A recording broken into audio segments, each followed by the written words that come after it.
Yep. Rude, but all right. Hello, chat, Shoot.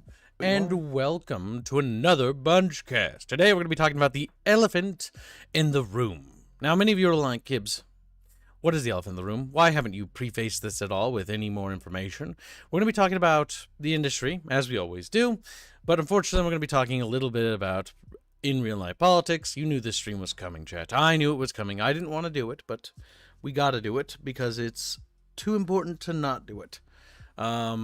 So as you all know, something horrific happened this week. There was a lot of good stuff that happened for a lot of people this week, but there was something really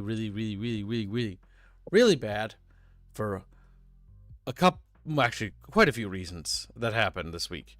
Somebody, basically, for those who I don't think are unaware about this, but for those VOD watchers who watch this down the future, this is unfortunately the day where we talk about the Charlie Kirk assassination thingy, but we're only going to be mostly focusing on the industry side of it. It's absolutely disgusting, but we have to talk about it because it's kind of bleeding into the industry. So now we have to, discuss the elephant in the room. So the first thing we're going to talk about, and this is the first post we have right here, is one that is another thing I really love doing, which is talking about drama. My favorite. Hassan Piker, or something, I can't remember his name fully. He's basically some dude who's like a big activist and whatnot. Why does it matter? Why are we talking about this? This matters because, well, it's on the Twitch platform and it's tangentially related to gaming. This person, and there's a lot of bans that have been going around. There's been a lot of people losing their jobs over everything that's been happening lately. And to be frank, I think a lot of it's deserved. But it begs the question of, like, okay, in a gaming sphere, right? Because this is in the gaming sphere, and we have to talk about it. Is it okay to talk about killing people? But not like in a gaming sense, but in real life sense. And I think that, in my opinion, no, you should never advocate for the death of anyone for any reason, even if you disagree with them, even if you dislike them. But the issue is that this particular individual, who's tangentially related to the gaming sphere, and we have to talk about him, is that, yeah, he did advocate for that. And there's basically a big push on getting him banned from the platform for Twitch. And while I normally don't like the idea of banning anybody, I think that when you advocate for the death of people, you kind of cross a certain line in the sand. And you kind of, once you do that, and it's not like in a joking way. It's not in like a once in like a, oh, I wish I'm going to kill you, Squealy in Minecraft. Like it's... No, this is literally advocating for death way, not the Minecraft way. Yeah. And when it comes to the Hassan Piker case, he should have been, if you were to read the terms of service, he should have been banned a very long time ago. Yeah, he's got connections, but yeah. What way Twitch is and how corrupt it is, and this whole cathedral of what gaming employment has been for the past decade plus. A lot of these people acting like they can just get away with this all they want, and yet when we say the most minute of things, we get banned, and now the shoe's on the other foot now, and people are going, gloves off, you come after us, we're coming after your jobs now, and that's what this whole shtick is about, and gaming is obviously being affected as we'll continue once we get to the Blue Sky story. People like Hassan and people that think like Hassan in the gaming industry have been going quite far and ruining our entertainment for a long time. Yeah. Shadowfox. What were the donos? We got some donos before the stream. Yeah, one in Streamlabs and one from Harlot membership. Okay, let me open up Streamlabs real quick so that we can read those before we completely forget about it. Thanks, Harlot, for your generous donation. As always, buddy, really appreciate it. And I'll get the Streamlabs one so that we actually read it before we move on completely past you. Recent events. Come on, website. While I'm still alive, I haven't died of old age yet. Semper Tantrum, Jesus Christ, drops $130 and says $30 for former Ghost Spinofish, $50 for Spore, and $50 for Dinotopia. I see. He just wanted to buy himself onto some thumbnails. Well, very nice And a Chatfish. very generous. Very generous. That's very nice of you, and I'm sure Ghost will be very appreciative of that. So be sure to let him know. We'll be sure to let him know that you did that. Very generous. Thank you very much, dude. Shadow Fox donates $20 says, Jesus, the gaming industry kind of screwed up royally after this happened. People would have been mad if they were just being dicks, but they took it a step more than what could have been acceptable. Yeah, I think the reality here is that you just have some really rancid people saying some really horrific things that shouldn't be said about anything. And it's just kind of, it's disgusting, it's disappointing, and unfortunately we have to talk about it, but we need to talk about it because it's too much of a big, ugly thing now, and it's getting worse, that it has to be mentioned. People in the industry are basically coming out saying horrific things about what happened this week, and basically applauding it, which is very, very gross. But is what it is. Shadow Fox donates $10 and says, oh, and yeet the Regu into a volcano so it quiets down. Yes, we'll be sure to chuck him into the flaming fires of Mount Doom. I don't think you should do that. It's illegal, actually. Grumpy Rat says, oh, welcome to Stream Hands. We really need an announcement thing. That would cheer me up a little bit right now. Like every time like somebody shows up on one of the guest lists. You know, I was gonna also throw some stuff in the stream room, and then I was scanning over it. It's like, oh, it was already put down. Yep, we have it. We have it mostly covered. Yeah. It's basically there's only one topic really that people are talking about right now. Sadly, but it's important to talk about it, as horrible as it is.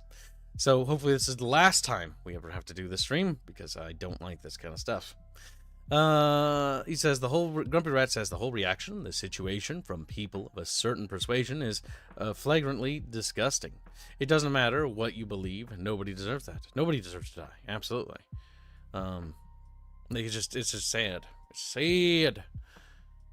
It's a situation where like this. If you use the wrong pronouns, you can get fired. Bam, like that in many of these gaming companies. But they are supposed to be allowed to advocate for the death of somebody. Yeah, it's one thing to disagree politically, but when it comes into basically killing people, and celebrating the death. I don't know. Like the only way I can make this clear, because I know exactly what I'm talking about, but you guys don't. And you know what? I'm gonna take a risk here. I'm taking an awful risk here, Lord Vader, and we're gonna play a little bit of this, which is a post from somebody called Tectone about Hassan and the stuff he had said, and it's not pleasant to your ears. So if you want, mute the stream right now and then unmute it when you see me hit the pause button, because it's your Discord stream's acting up, by the way. Oh, it's because I'm not clicking on it. There you go. Okay. Just wanted to make sure. I had to click away sometimes when I do that. It's a new bad update. Grub Lord, before I press the button, let's get this out of the way. $2, bucket strong together, traffic strong together. Yeah, absolutely. All right, so let's get this fucking shit over with real quick. Okay, 3, 2, 1. I'm sick and tired of it. Left-wingers, liberals, you need to be fucking showing your opponent's guts on there, okay? You need to be gutting them. You need to be shanking these motherfuckers and letting their intestines just ride on stage. Slice them up. Slice them and fucking dice them. What the fuck is this? Letting their intestines just ride on stage. Yeah, kill them. Kill those motherfuckers in a video game. Sorry. Holy shit. Murder those motherfuckers in the street. Let the streets soak in their fucking red capitalist bloods, dude. I think that's enough. I think that's enough of that. That's honestly disgusting. But yeah, I guess I don't want to listen anymore to that. But yeah, so the issue with that kind of rhetoric is that, okay, if this was all out of context and was like, oh, in a video game, like he's playing Victoria 3, right? And he's trying to turn his country, monarchist, but the capitalists are getting in the way. And it's like, okay, it's a video game, whatever, right? But it's not. It's not a video game. It's not Victoria 3. It's not a political sim or geopolitics sim video game. It's a real thing, and it's happening in the gaming sphere, and it's being promoted and stuff like that. And this is dangerous because what this is radicalization, right? And when you talk about this real quickly, so one side, when you talk about the pendulum swing, and this is important to talk about because you need to be smarter than these people and not give them what they want. But you also need to not be dumb either, right? And basically, so the entire thing is that he pushes the pendulum really hard, right? The pendulum swings far right, and it smacks into somebody over there, right? And then somebody on the other side pushes it harder back. The issue is to not participate in the pushing part, but the issue that you need to focus on is recognizing when this happens and basically focusing on the people who actually do commit wrongs, right? So, obviously, the assassin person is unforgivable. Anybody that encouraged that kind of behavior is unforgivable as well. But you can't go, how to put it, you can't go too far over the line, because if you start to go too crazy with a persecution or a purge, all you do is you make more bad shit happen. But the people who did the wrong must pay, in my opinion. Obviously, I'm not obviously a lawyer or whatever, but if they committed the crime, if they participated in the crime, then justice must happen, right? They must pay for what they have done so that the world can be right. And that's kind of like the big thing here. The other thing here is that when we're talking about this particular issue, now, this is just one of those things where it's like, this is only really coming into fold. Like, he had said this stuff before and have been doing this stuff before. If I had done the same thing, because I'm on Twitch currently, and I might not be anymore after today, but because they might eat me. But the big thing is that when it comes to that, you have to bear in mind, like, there are certain things you don't do. Like, yeah, free speech, right? But does free speech mean you can advocate for the death of people? No.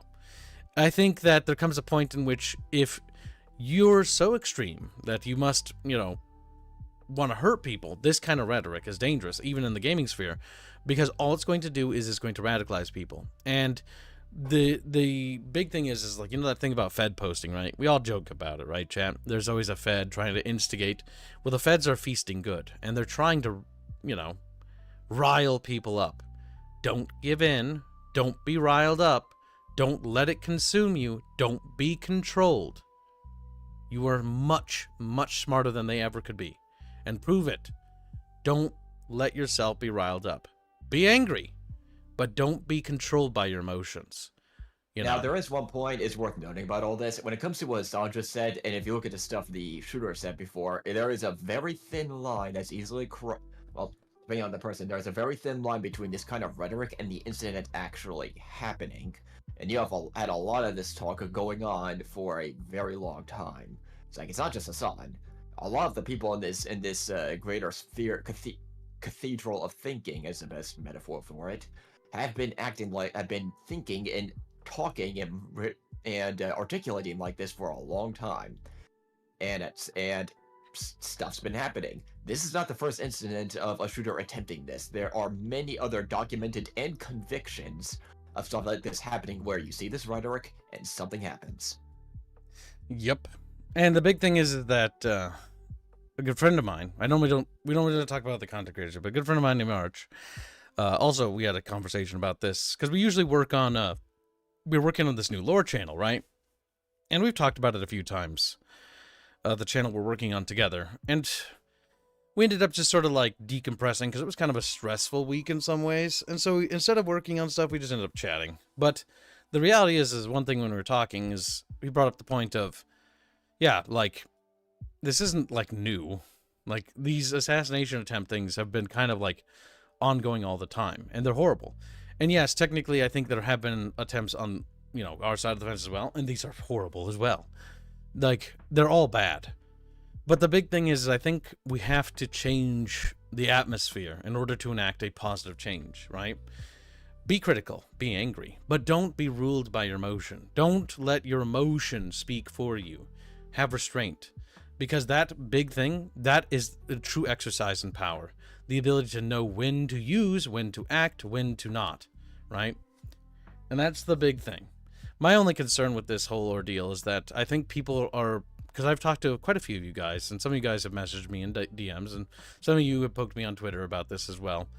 And you're like, you're angry, and it's like, yeah, you should be.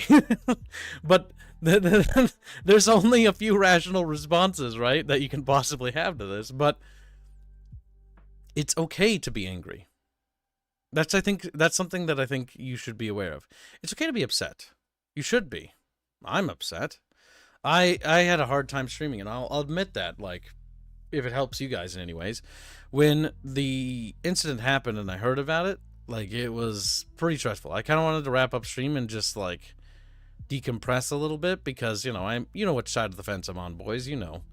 But it doesn't even matter. Like, that kind of stuff happening is destability, and instability in our nation is bad. Bad for everyone. And the whole ordeal is just tragic. Like, there's so many things that are wrong with everything about this that it's really hard to tackle it all and talk about it in a constructive way. But the reality is that how do we go forward from this, right? How do we move forward? Because it is affecting the industry. And you need a couple of disciplined actions, but finish your point and then I'll continue. But one of them, I guess you want me to continue, but one of them is, how do I phrase this? I'll take cancel culture, and that is an example. You've been seeing this happening in abundance, and there's been a lot of documented results of it, such as actually cancels would be a perfect way to transition over to the Sucker Punch story. If you could please bring that up. Sucker Punch story. Yep, Sucker Punch devs. Yeah.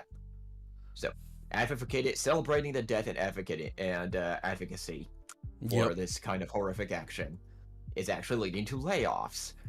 Now, as I said before, if we use the wrong pronouns, we could get fired. Many of us will get fired in these companies. But now the shoe's on the other foot. Now, it's like, hey, these horrific acts that, hey, you get criminal convictions for if you start advocating and the action happens. Now the consequences are starting to happen in this radical progressive cathedral. There's been a lot of layoffs coming. Yeah, to take one hyper-specific example, Sucker Punch. Now, where has this been happening? Blue Sky. Now, to give a quick timeline, Elon Musk buys Twitter, turns it into X, stupid name, but that's honestly a side point, turns it into X, free speech happens, a lot of these people in the cathedral go on to Blue Sky, where there is unrestrained talk from these people that you could just record and document, and after the Charlie Kirk incident, people are now using the cancel culture tactics to take these Blue Sky comments, and with considering the iron is, honestly, the volcano would be a better metaphor. The volcano is hot right now, very hot. A lot of the corporate is sweating like mad, and this is one of the first times where they're actually legit scared, because, first of all, if you look at the struggling in the gaming industry, and then you throw on top of this where, a third or half of your paying customer base, most of which are adults, are just going to pull your money over this. They're now trying to get these devs canceled and going, no, we're sick of you pulling this. I'm trying not to curse here. We're sick of you pulling this with us. You've been canceling us for stuff for nothing burgers. You advocate for death. We're coming after your jobs, and we're gonna use the same tactics, cancel culture tactics of, hey, corporate, HR, big bosses. You okay with this? You okay with your employees pushing this? You're paying these people, but you can fire them, and layoffs are happening. And not just in Sucker Punch, Microsoft is also sweating as well. You're seeing big names like Musk literally paying the CEO of Microsoft off Amazon and these other people of, hey, this is not okay. As you saw in that previous post that Kib showed, that was Elon Musk trying to bring light to this and encouraging, hey, Twitch, this is blatantly against your terms of service. This is not okay. You should ban this guy. Mm-hmm. Yeah. As they're trying to go after the livelihoods of, okay, we're tired of you coming after us. You go after us for minor reasons, therefore you gotta be okay with us going after you as well after your jobs. As things are not gonna normalize unless this one side faces some kind of consequences, and the only way to do that right now, what I think is a prudent thing to do is, yeah, cancel culture their jobs and their livelihoods. You're not going to be able to pay the bills because you try to make sure we can't pay our bills. Yep. I mean, the thing is how do I put this? Like, my first touch with cancel culture was literally basically, what was it? Because, yeah, no, it affects pretty much everybody. A lot of people on our dev team were canceled. Well, a good chunk of them. Like, Robin was canceled for using slurs in a joke. And I was canceled for, what was it? It was something along, yeah, now I remember. It was with my uncle, and because he's in the industry, or was in the industry, not anymore. But I was basically going to go in through him because he had Black Isle experience, right? And so I had a lot of connections. I had basically said something along the lines of, I can't remember the post exactly, but it was on Facebook back when I was on there.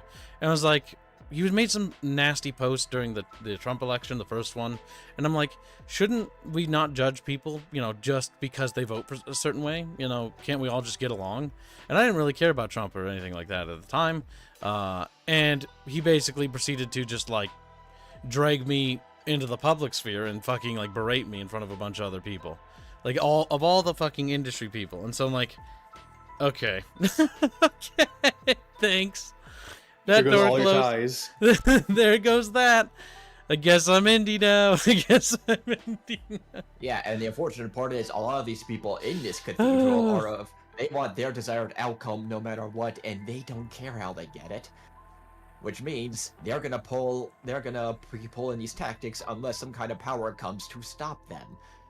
For us, the process is freedom of speech, obviously with certain limitations as you don't advocate for death. Yep. These people don't care about that process. Yeah, we know. They don't. We don't worry, Fuzzy. Calm down, little Fuzz, buddy. You don't have to reiterate yourself. Yeah, we get it.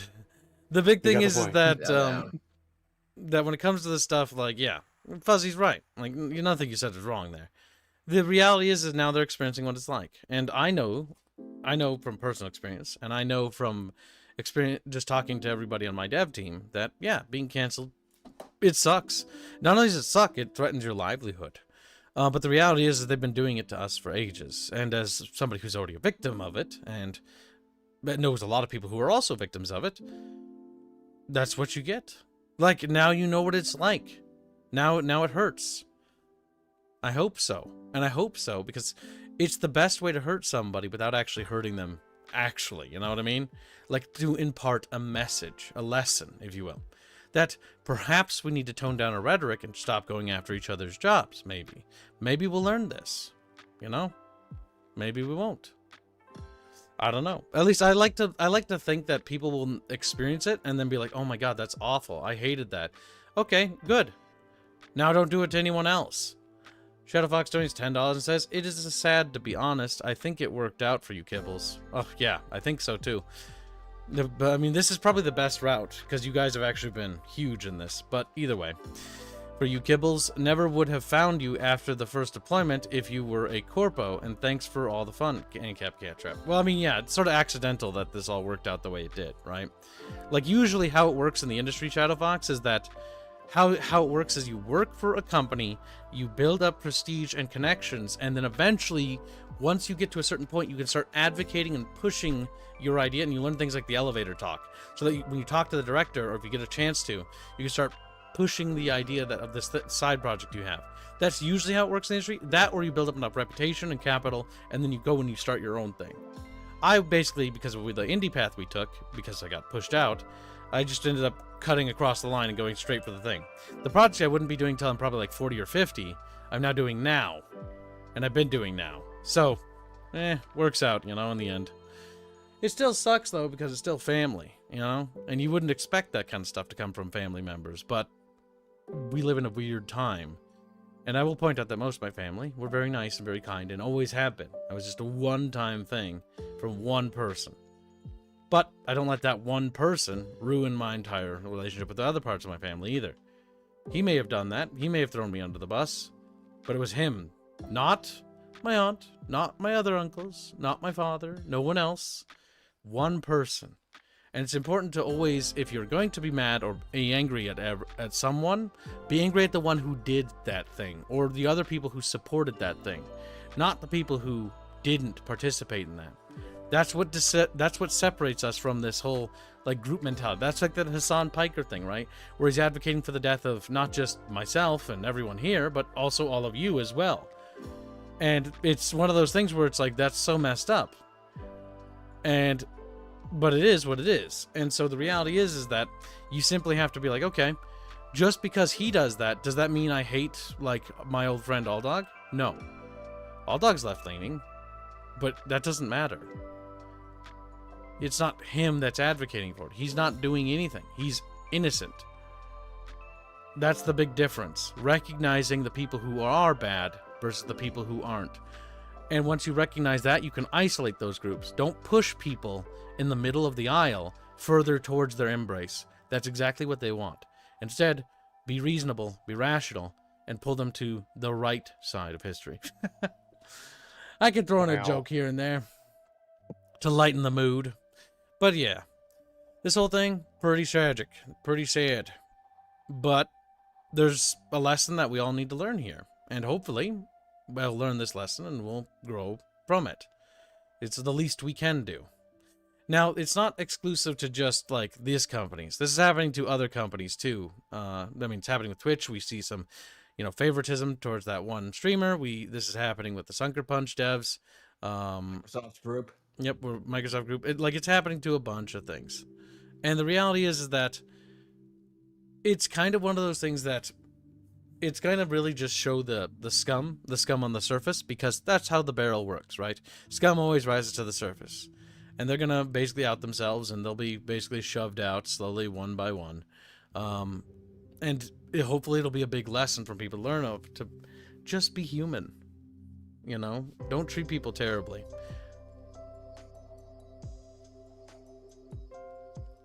Helldivers ain't coming out of this, is under a microscope. Helldivers did the right thing by shutting down the Reddit. Considering what happened, I think that they're making the right call. I don't really think Arrowhead's at fault for anything, honestly. Because of what I know. Got caught up in it. Yes. They don't want to get caught up in the crossfire. So the reality is that Arrowhead made a game. Their game is popular, and their game was referenced in the shooting because their up, right, down, down, down, down was referenced on a bullet shell casing in the assassination. Or an unspent one? I don't know. It doesn't matter. And it was one of those. It's not the developer's fault in any fucking way. Nor is it not the developer's fault. It's one of those things where they're doing the right thing by locking things down, because they need to not let that rhetoric destroy their game and destroy their community. The big thing is that what separates these things is that Arrowhead and video gaming as a whole is called escapism. It's our job. It's my job too, to provide you a place that you can go to unwind and have a good time and hang out. And that's what we built this Discord community for, that we're sitting and streaming from. That's what we built the channel around, and that's what we built the setting that we're making around. Yeah, there's politics in the setting, but it's all in universe, right? We're separating that. Escapism is the core issue. And the reality is why we're talking about this is that this is bad. Now, this is good and bad, what's happening in this case, because the people who are threatening to basically push this into escapism is the bad thing, right? But them being ejected out of escapism is a good thing, with a capital G. And so it is a W in that regard. Anytime they're removed from basically influence over any sort of products or escapism, the games that have nothing to do with the real world, it's a net win for you, it's a net win for me, it's a net win for everybody. Yeah, interesting enough, it's actually a 1-2 punch with these people, as on top of them being ejected out of these companies themselves are losing a lot of market share over the past, even 5 years, even just last year, share of the entertainment market. It's actually decentralizing away from these companies. So, two good things. Sinestro says, but Kibbs, if you help people escape, how will they help the revolution? Exactly. These people hate video games. We all have tough times.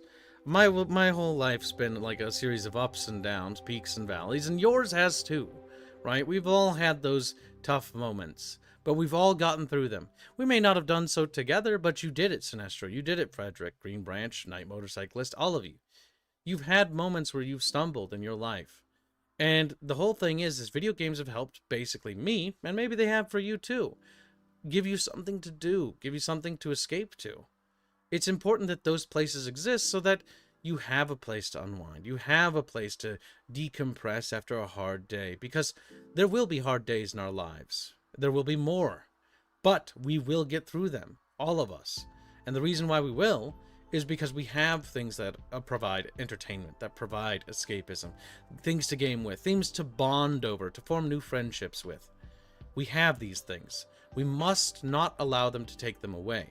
And that's why when they drag that kind of stuff in there, like when they dragged Helldivers into the thing, they're trying to drag your escapism away from you. They don't get to do that. They don't get to take that away from us. They tried it before.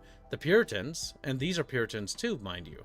They're no different. Puritans, they're wolves in sheep's clothing. They may look and occasionally talk like us, but they're not. They seek to use what we enjoy because it's popular. They don't actually give a damn about gaming. They don't actually care about Helldivers. They don't actually care about building up friendships. It was never about that. It was about their, sycophantic fucking dream of some political ideology that they want to cram down your throat, right? The reality is you can't let them have that. They can't take that away from you, and no matter how hard they try, they never will. Arrowhead shutting down the forums is probably, I think, a very smart move, because any radical elements that exist now are going to flock there. They're going to flock there, and they're going to try to use what's popular to try to use it as a weapon to bludgeon people with. Puritans everywhere. So yeah, Helldivers is probably under attack right now. There might even be elements internally that might be a problem as well. We don't know. But we'll only know when they, out themselves. Now read my cream element. God damn it, Killjoy. You little monkey.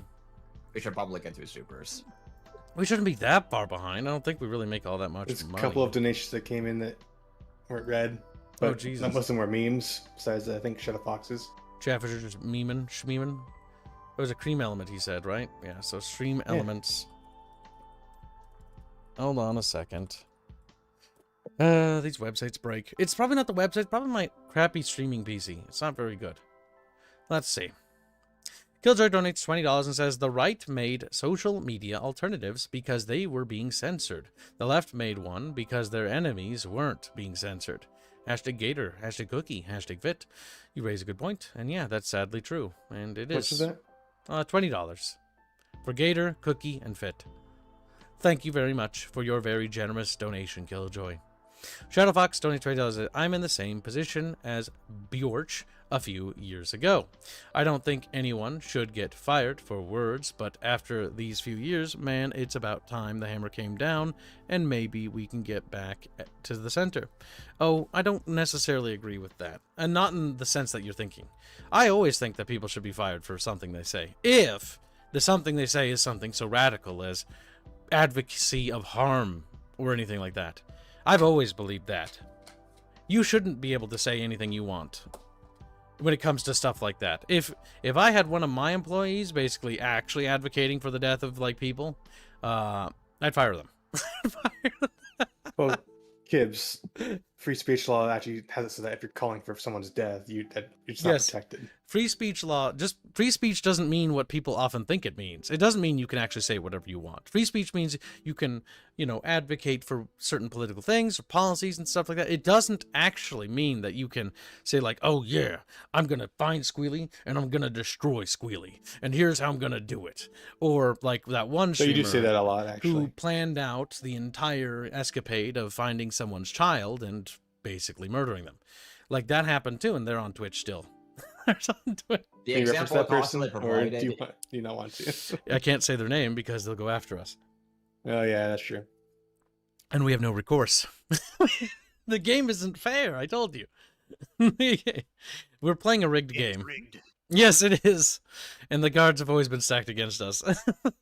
But that's true. That did happen. And they are on the same side of the fence as the Hassan fella. And, they're named after a game.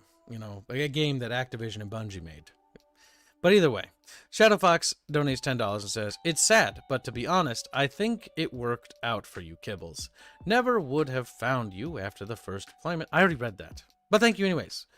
That's the one I didn't miss. Then Mr. Personality donates $2, calls me an elephant. Thank you very much. I am the elephant in the room, chat. I tricked you. Like, damn it.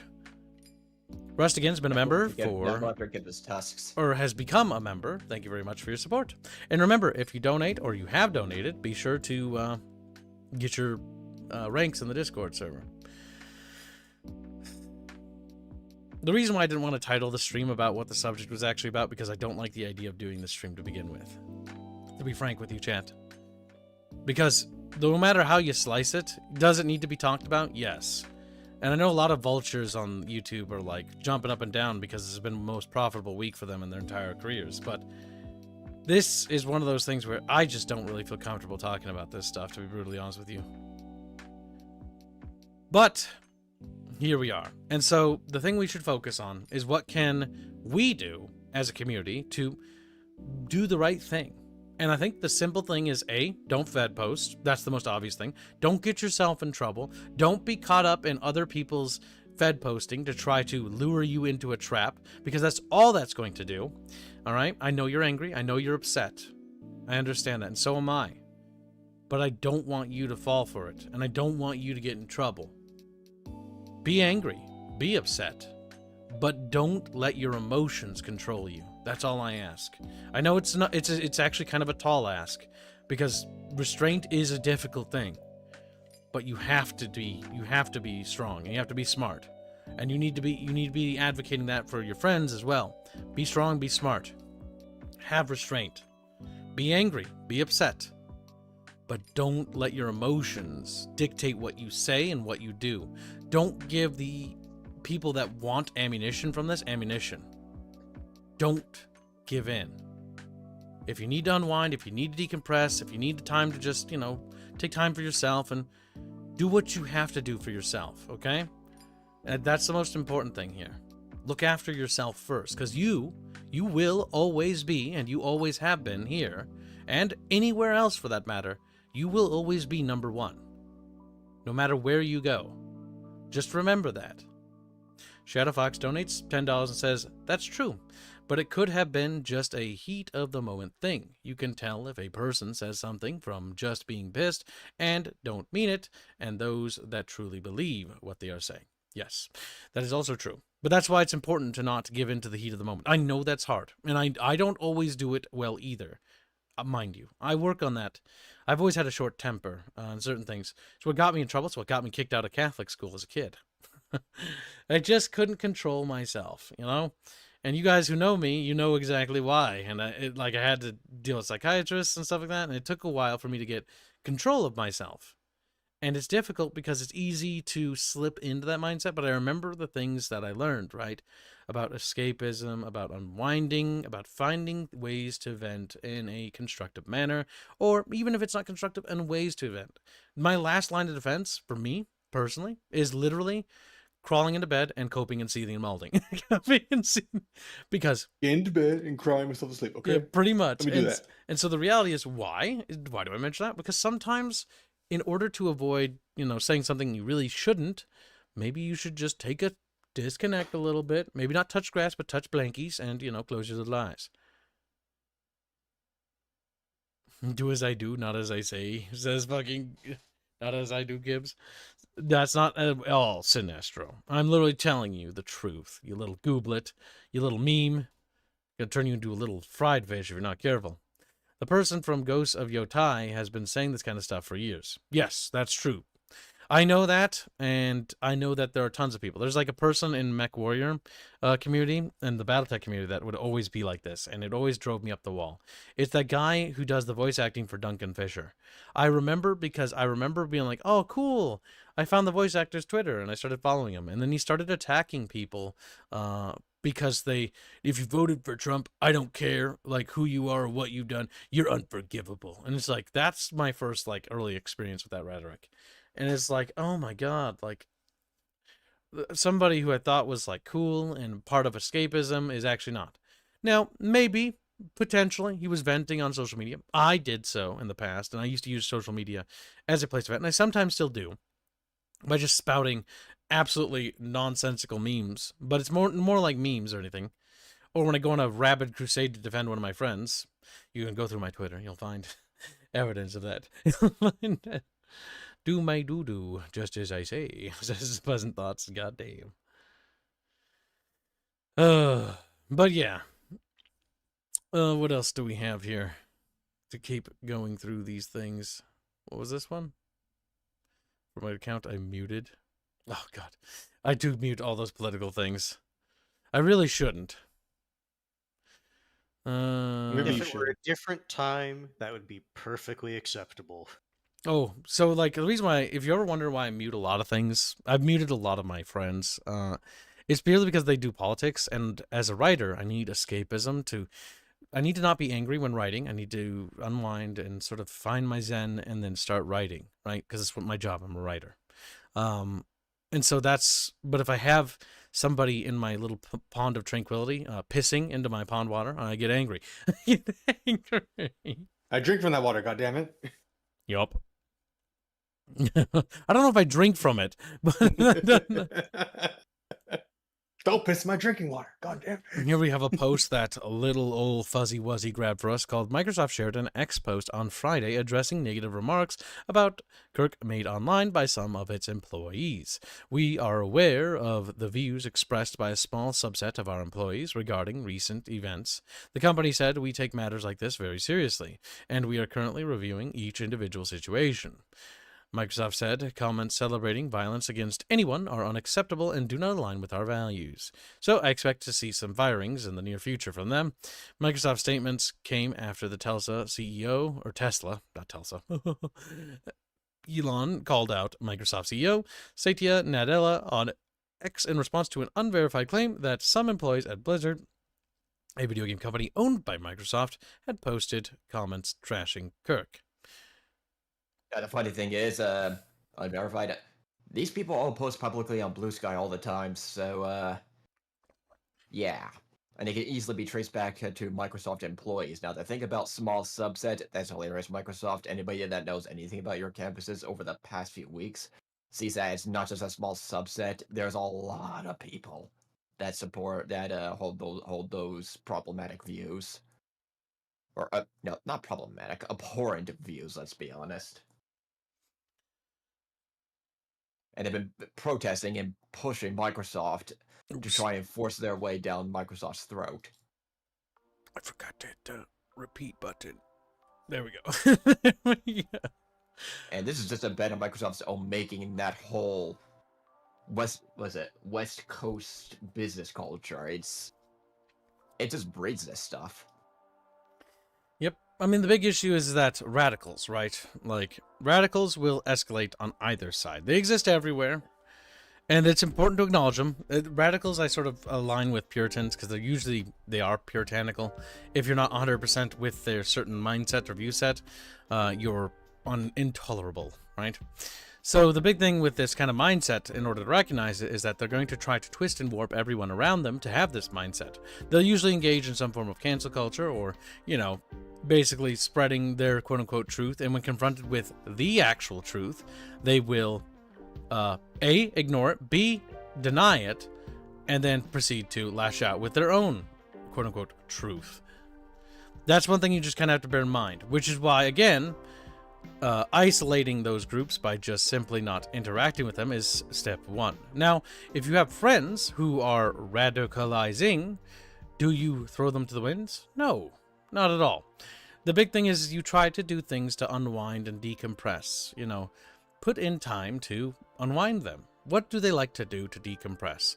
Start working on methods like that. In the same way that my psychiatrist worked with me when I was a little kid, playing with little plastic green army men in the sand, playing MechWarrior on the computer, that was literally what it took for me. And I stopped being so angry. I stopped being a little angry little guy and saying I didn't stop saying naughty little words. I just got in trouble throughout the entirety of school. But I didn't fight anybody. Like, no more fighty fights, no more punchy punches, no more stabby stabs. That stopped. To be fair, the stabs were self-defense, but, details. Stabs were self-defense. He's a violent criminal kid. But yes. Violent and cruel. So that's why, when it comes to stuff, I mean, this is the right action on paper here. Now for the next step, Microsoft needs to act on this. If there were people that were celebrating violence, then those people should be fired. Their names should be named, and I think they should be named. You know why? Because that way, I know, and every other developer knows, who not to work with. Because I don't want to work with people like that. I don't want to work with that kind of disgusting nature. Like, my entire crew is made up of shit posters, memers, sassy boys and sassy gals who couldn't get along with anybody else. My little band of misfits. God damn. Oh my god, what's that Christmas song? Band of Misfits? Oh my god. Yes. That's a stop motion, film. We're just a bunch of misfits. Rudolph. Yep, Rudolph. Yep, that's the one. I just remember the Silver and Gold song. Those are classics. And I will hear nothing else. Some Zoomer told me that they were cringe, and I'm like, what? Those are cringe? Those old Christmas movies are great. The stop motion is charming. Watch them 100 times over. Not gonna force people. The rest of you need to come around to my way of thinking. When I hear Christmas music, I smile. Makes me happy. I love Christmas music. It's festive. You should be cheery, chat. Come on. They're just looking at me like. Start singing for us, Gibbs. No. You have to pay for that. You have to pay for that. Chat, pay up. Force them to sing the Christmas song. Now, more importantly than all this silly nonsense. Yeah, watching the next one, and this is another thing to pay attention to, because for the longest time it was one side that was being suppressed, and let's go through these one at a time. Let's start with Blue Sky, the most, to try not to curse here, BS of one of them all. Glorifying violence and harm violates Blue Sky's community guidelines. Blue Sky said on its Blue Sky safety account, we review reports and take action on content that celebrates harm against anyone. Violence has no place in healthy public discourse, yada yada yada. Now, first of all, for the longest time, BS, major BS, they've allowed that for the horrific amount of time. It's only in the past few days that they actually done minor, well, one could argue minor action. And people have started recording internet recording these posts glorifying violence for a long time now, and Blue Sky may be in some serious heat. I wouldn't be surprised if they even get a federal investigation at this point, but that's just me skepticizing.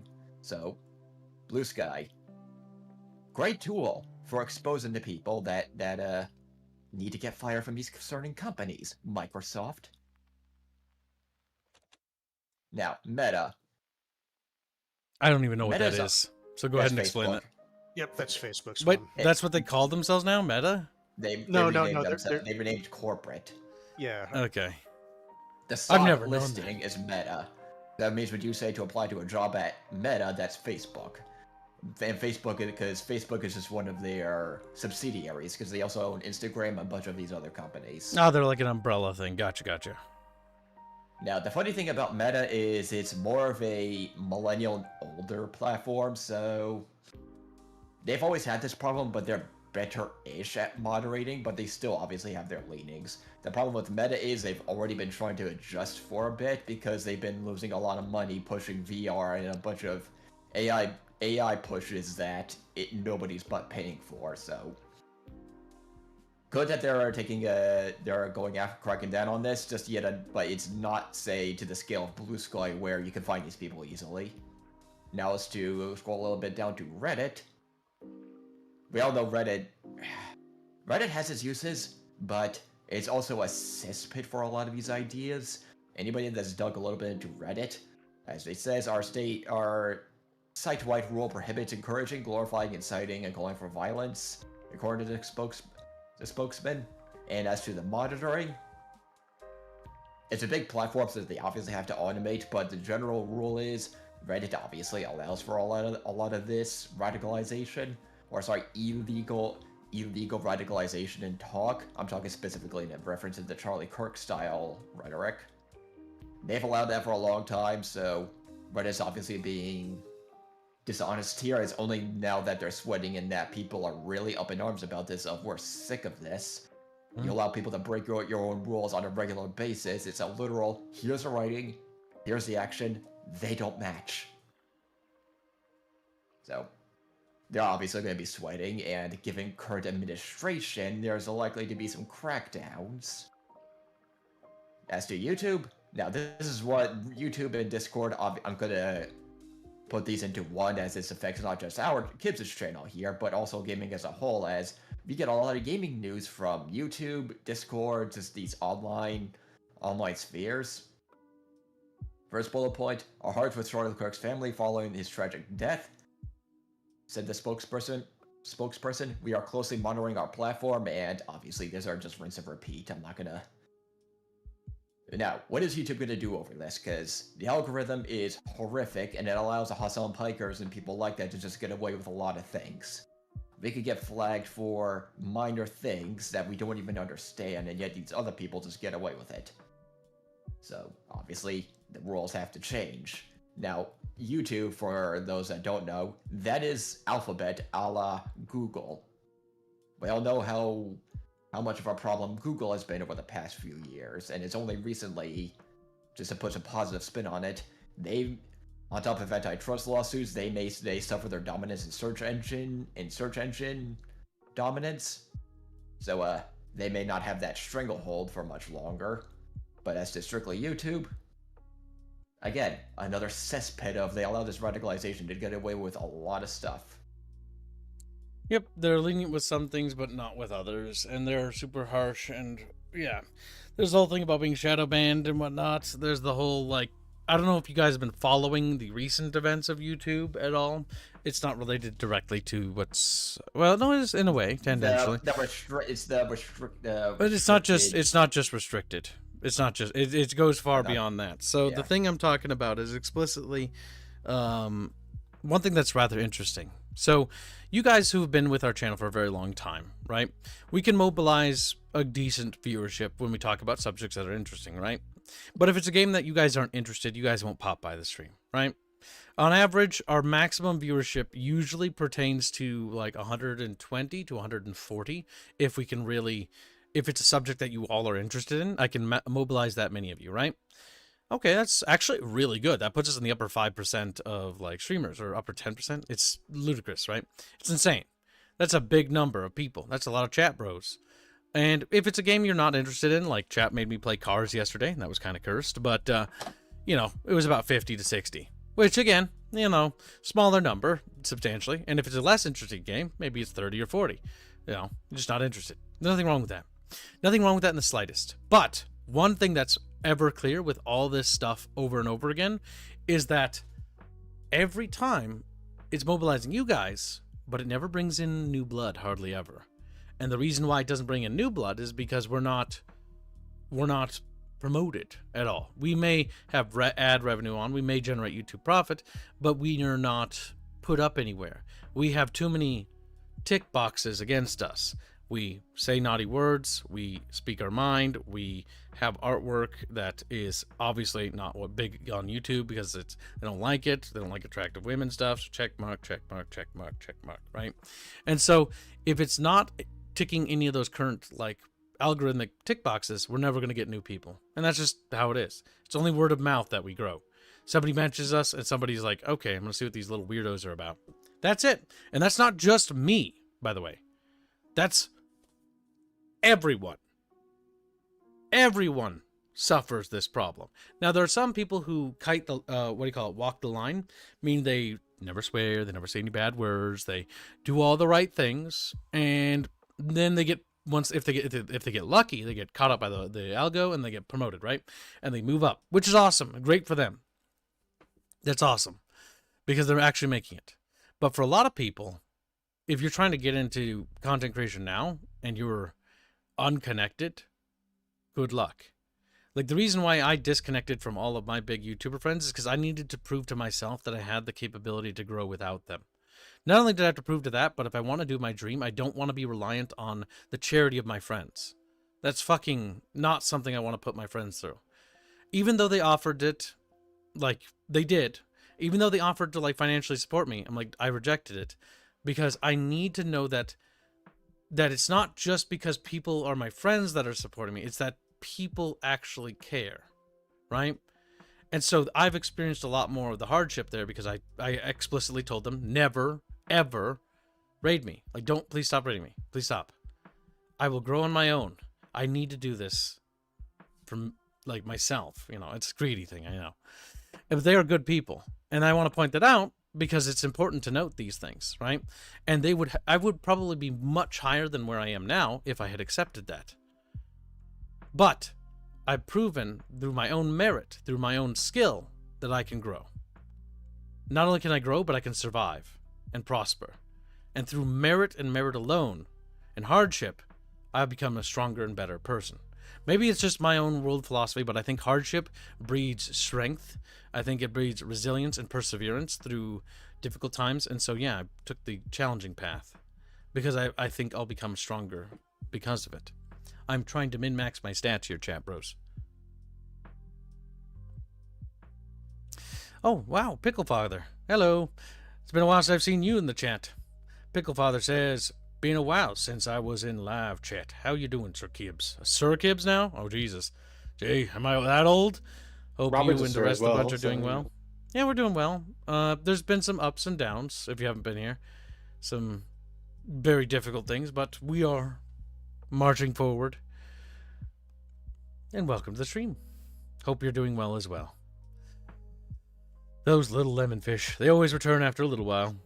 So that it shows I took the blow and it did it my way. Oh, ha ha ha ha ha. Yeah, I get it. That's the song. It's a song. It's meme. No, it's not. Don't even joke, chat. Don't even joke. I don't want to be like, I know you guys thought it was funny for a while, but don't joke. I don't want to be associated with that TRANS stuff. I ain't one of those. I'm a man. I may have a sexy cat girl avatar, but I'm a man, and I'm hetero. And I need to say that out loud so that nobody fucking tries creeping Does on that me mean again. you're 40? Not yet. We got a decade to go. Got a decade. We'll get there. Genghis donates some creams. Oh wait, we missed some donations from Gangoid. Gotta rewind. Genghis donates $10 and says, be like the Out of Placers author. Tell a story, shut up about in real life politics. Oh, I'm adding a word there. In real life, it says a lot about modern devs when the guy who created Yinglets is more mature than they are. Hashtag clams, hashtag fit, hashtag Reggie's choice. Well, more than likely, a lot of creators usually I like to think are... no, I remembered. Never mind. But there are good ones, and that's the most important thing to take away from that. But, yeah, the Out of Placer guy seemed pretty chill. He stumbled upon our stuff and thought it was amusing. What Chatfish had done to his goofy, very goofy setting. So that's always heartwarming. Even if his stuff is not my cup of tea. But he's seems like a passionate and a very kind man. Or fellow? I'm not actually sure if it's a dude. I don't actually know. Seems like a decent bloke. There, we'll use that word. Yinglis the Yinglet has been a member for 34 months. It's nice that your name is that still. Something slightly less political you can talk about is RFK bringing back violent video games because violence and fuzzy don't forget Visa Declaration. What? Visa Declaration? Huh? Visa and their interference in gaming again. Oh, anti-fucking porn games is now anti-fucking violence games? What? When did that happen? Is that what he's saying? No, they have a director of global gaming partnerships role and are trying to get more and more involved in their influence in gaming, esports, stuff like that, publishers, and it's just they're trying to censor and control the industry Censor through non-legal means. Yeah, non-legal means. Yeah, no, that's... I posted a job description in the job in the stream room. I shall pull it up. You can see it. Let me put the BRB screen up, just in case any of you accidentally posted your names in there. Chatfish do that sometimes. Chatfish do that sometimes. They're not the brightest bulbs. They're not probably because they're not bulbs. They're just fish. Nice. Our viewership is 117. Sierra 117, chat. Beautiful number. Makes me want to play Halo. Let's see. Sure, I'll accept your cookies and viruses real quickly. Director, Global Gaming Partnerships, Marketing and Communications. So what's this about? Fuzzy? They're trying to get deeper engagement with Gen Z and Gen Alpha. That's the current youth generation that's slowly starting to get into their teenage years. And yeah, it's like take their crackdown on Steam and everything, and now they're trying to get deeper partnerships, or let's face it, influence within the wider gaming sector. Visa, MasterCard, and PayPal in partnerships are trying to influence gaming based on obviously that whole cathedral will of New York City elites and San Francisco elites, which means censorship, pushing their views. If you want the best example, you remember that Unreal Engine 5 story where Epic put, if you want to develop games using Unreal Engine 5, these are the guidelines you follow, such as pronouns, you add body type A and B, all that stuff. Think of it as a continuation of that on top of the adult content censorship these payment processors have been doing, flexing their, let's face it, not monopoly, but duopoly or triopoly, if you want to say it, between MasterCard, Visa, PayPal, and I think Bucky mentioned Stripe, are just trying to do that standard woke influence in gaming. And this is just another example of they want somebody to help facilitate that influence, where you do what we say, otherwise we won't process your payments. That's what this direct partnerships is. So they're trying to bully people, as usual. Yes. That's literally what this is. Take Director of Global Gaming Partnerships and yeah, treat it as a tyrant of global gaming partnerships, or whatever not nice term you want to put in.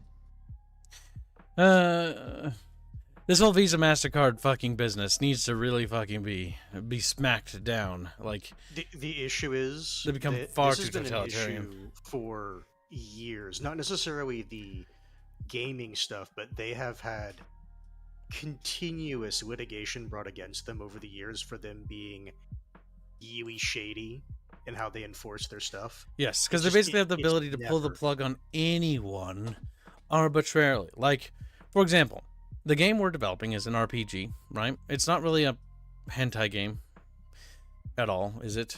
Like, not really. Like, there might be some nude statues in it, I guess. Like, it's the only thing I can think of that has any sexual content, right? But let's put the shoe on the other foot here.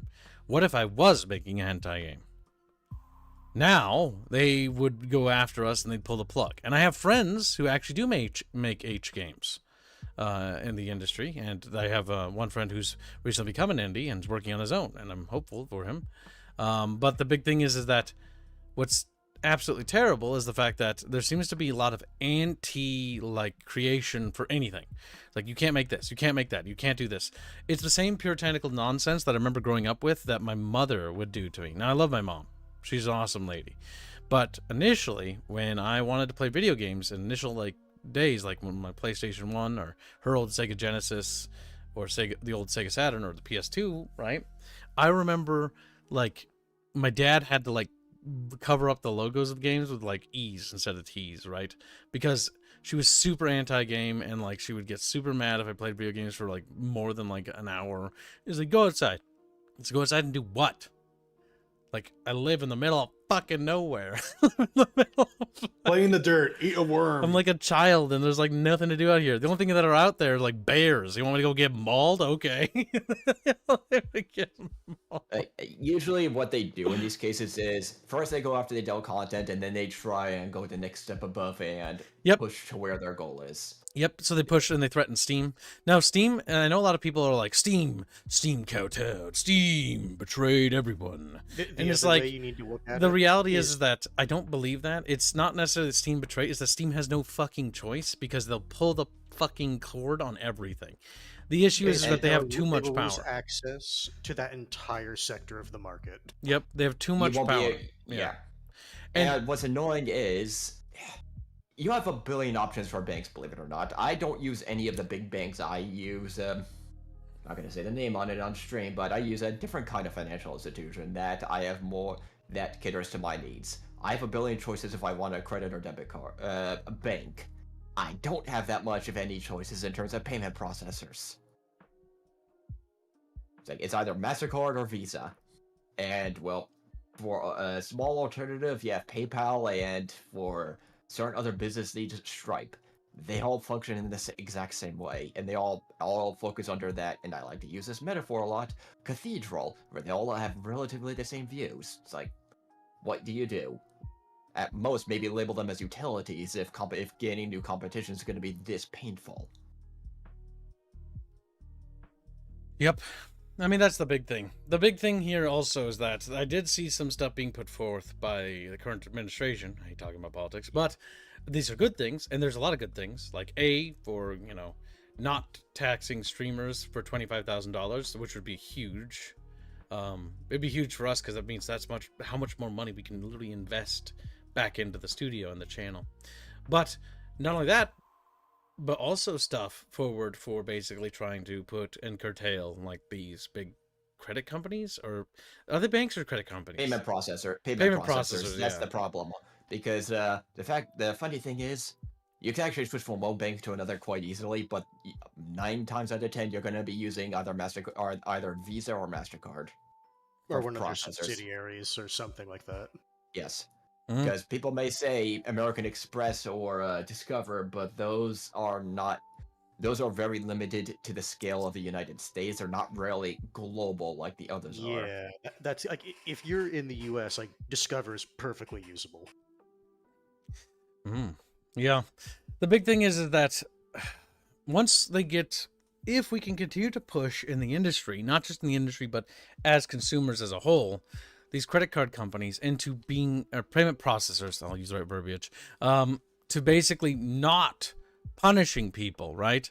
Like, don't punish people for doing X art. Don't punish people for doing like this. Don't punish people.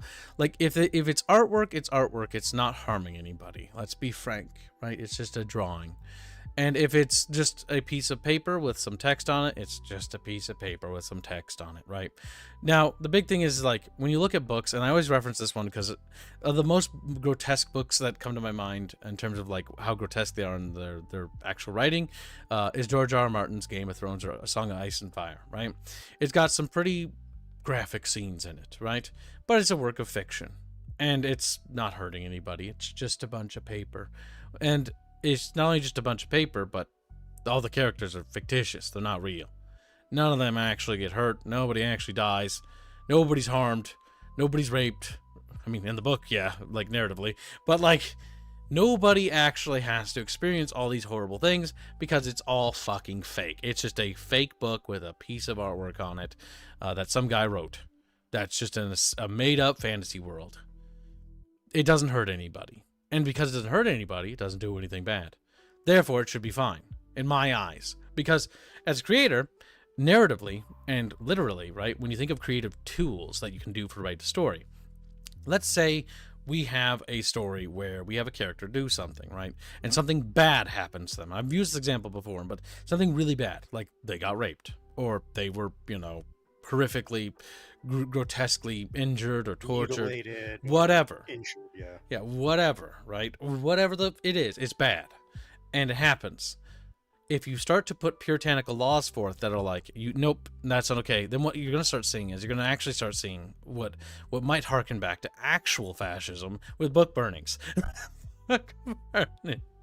Where you just pile up books and you just light them on fire, and it's like, okay.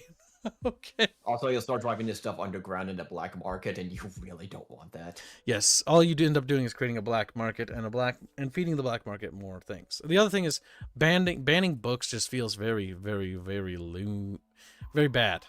And it's why does it matter? Because books, narratives, stories, it ties to these little boxes, these things called video games, right? These video games being banned is bad, and not only banned, but it's nonsensical. It's not real. If you don't like it, don't buy it. I know it sounds ludicrously simple, but that's how simple it is. If you don't like Cars for the PS2, don't fucking buy Cars for the PS2. I find the car faces offensive. Okay, then don't buy it. Shut the fuck up and don't buy. How Like, dare you reference cars for the if PS2 you want to that killed my complain, if you family. want to, oh Jesus, my God, I died. My brother died in a car accident, so I hate cars. It's like, oh fucking Jesus Christ. Like, all right, fair enough, right? But just because you hate them and you ride your bicycle everywhere doesn't mean I have to. That's not how Because that you works. hate them and ride your bicycle. I- Very- Listen, we very just synonymous. made a very die-hard bicycle radical right now, okay? Like a cyclist radical, you know? Like he thinks that the highway should be great cycle zones for massive. I have no idea, all right?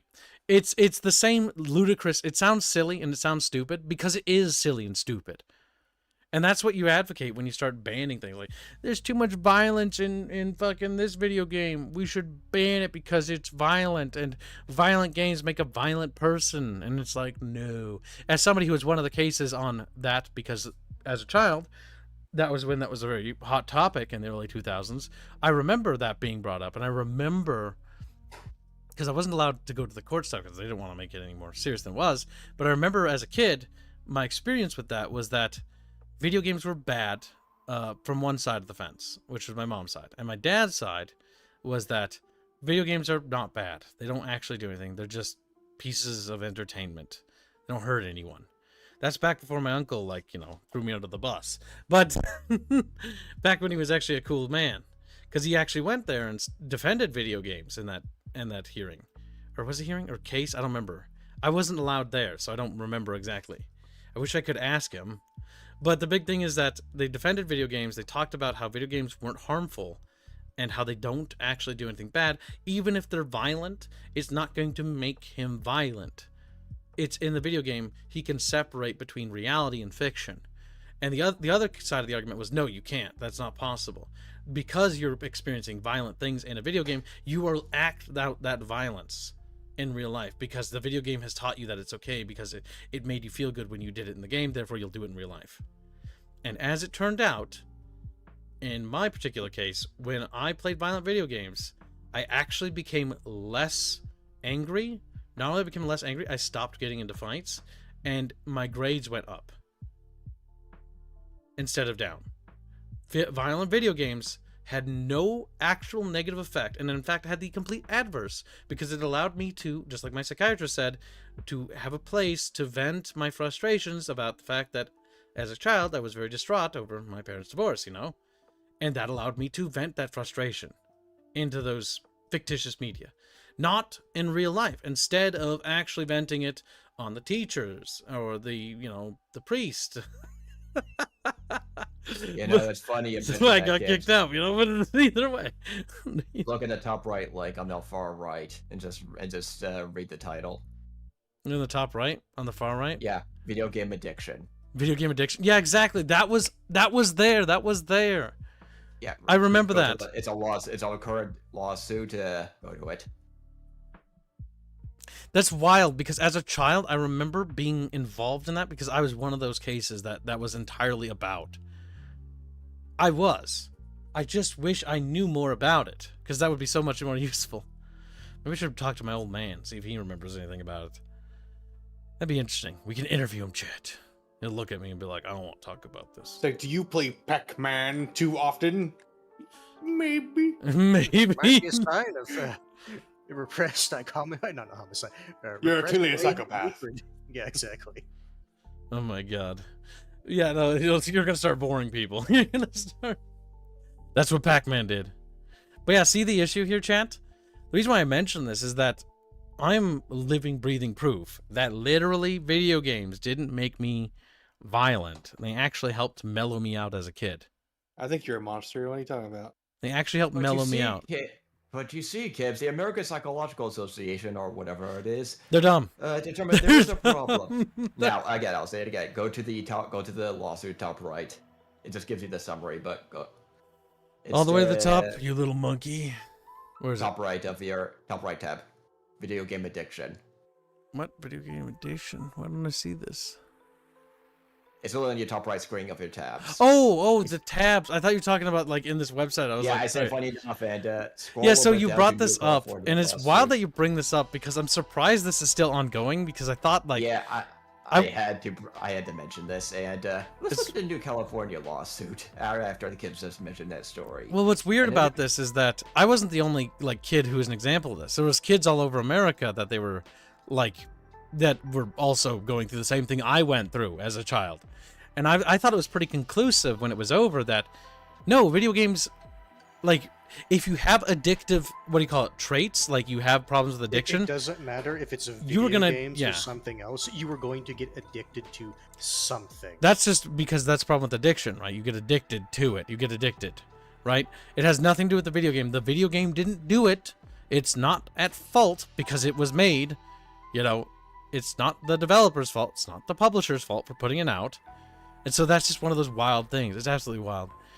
Video game addiction lawsuits are gaining momentum as families and individuals come forward to seek accountability from gaming companies for the harm caused by gaming addiction. That is not their fault.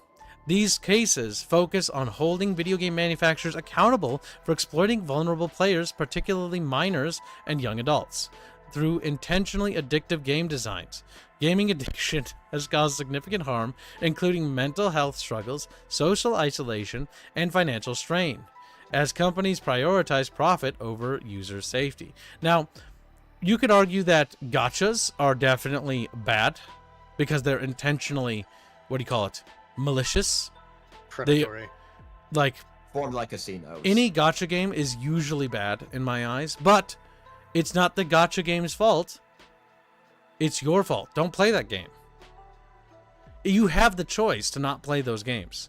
There are so many video games on the market. I don't play gacha games. I don't like gacha. Gacha games suck, in my opinion. And yes, they are predatory.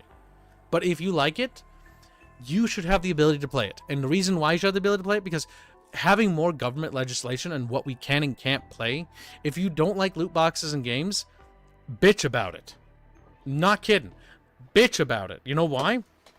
When you guys bitched and moaned and cried and screamed about Star Wars Battlefront 2 EA having loot boxes, guess what happened? It's gone.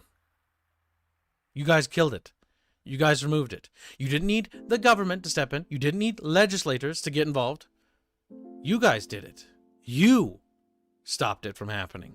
You reversed it. Star Wars Battlefront 2 EA may have been abandoned by EA, but it's in a good state that is fun to play with a friend, and it's like a little skirmish mode thingy because of you. You guys did that. You saved that game.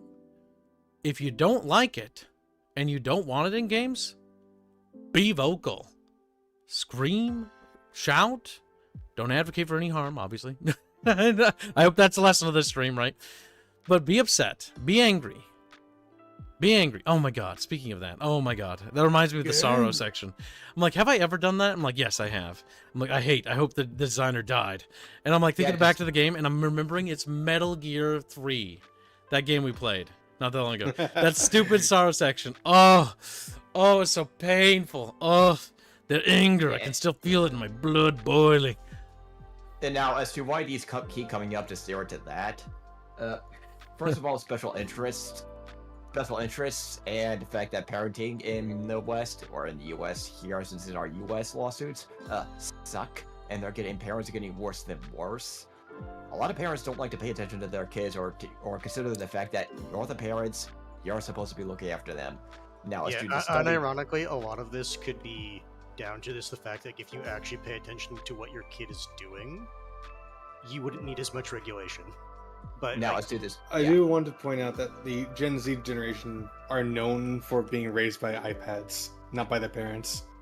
Yes, that has been known because the parents don't parent. Now, as to the studies themselves, it violates two scientific principles, basic ones that makes me facepalm every single time. One, correlation does not mean causation, and two, scrutinizing and reproducibility. If you think back to your high school days or even middle school days, what's the last part of the scientific method?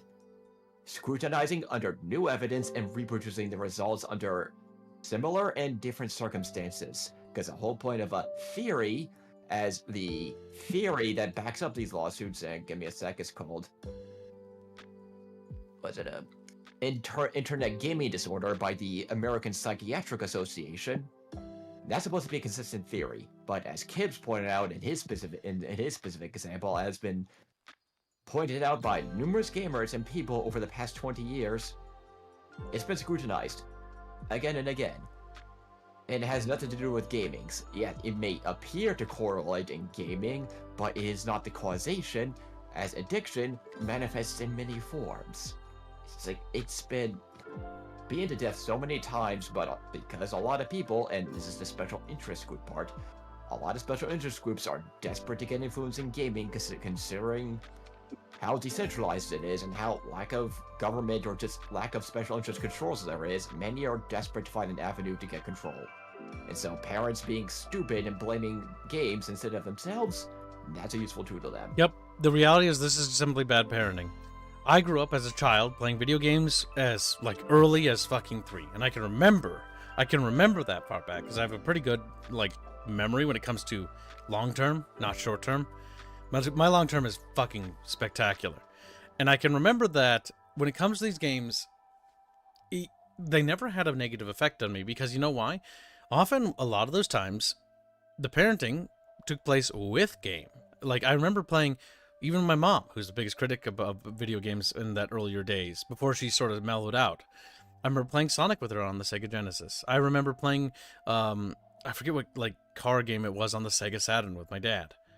And I remember those times when we played games together and how we talked about them, and like it would be a point of conversation, it'd be a point of talking about it. There might even be a lesson involved in like certain aspects of it and stuff like that. And it was one of those things that was a very, very big thing. Video games did nothing wrong. They, in fact, played a pivotal role in actually helping make my childhood what I think is pretty fucking awesome, when it could have been really fucking bad.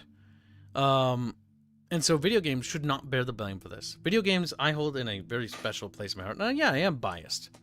Because you know why? Video games were there when, like, I was always moving schools. It was like the one friend I had that stuck with me so that I wasn't lonely. Until I actually finally they settled on a school I could actually go to, and I could actually start developing friendships and stuff like that. Video games held the line for that part of my childhood. And then friends came in, and you know what we bonded over? Video games. I remember bragging about Star Wars Battlefront 2. I'll never forget that. My dad waited in line and got me Star Wars Battlefront 2 before anyone else in school got it, and I remember because they were out of copies and no one was able to get it, and I was the only kid that had it. And I remember, like, it was like my moment of fame in elementary. It's like, that's the kid who's played it, and everyone would be, like, asking me questions about it, and I met a lot of people who were really cool. I remember the name, David, Mitchell, Grant. I remember so many people. And those are, like, little kids, you know, from back then. That's, like, age 6s and, like, 8 and 9. I remember all of them. And I'll never forget those guys. Those kids were awesome, and I'm sure they grew up to be great people. But that's one of the things, right?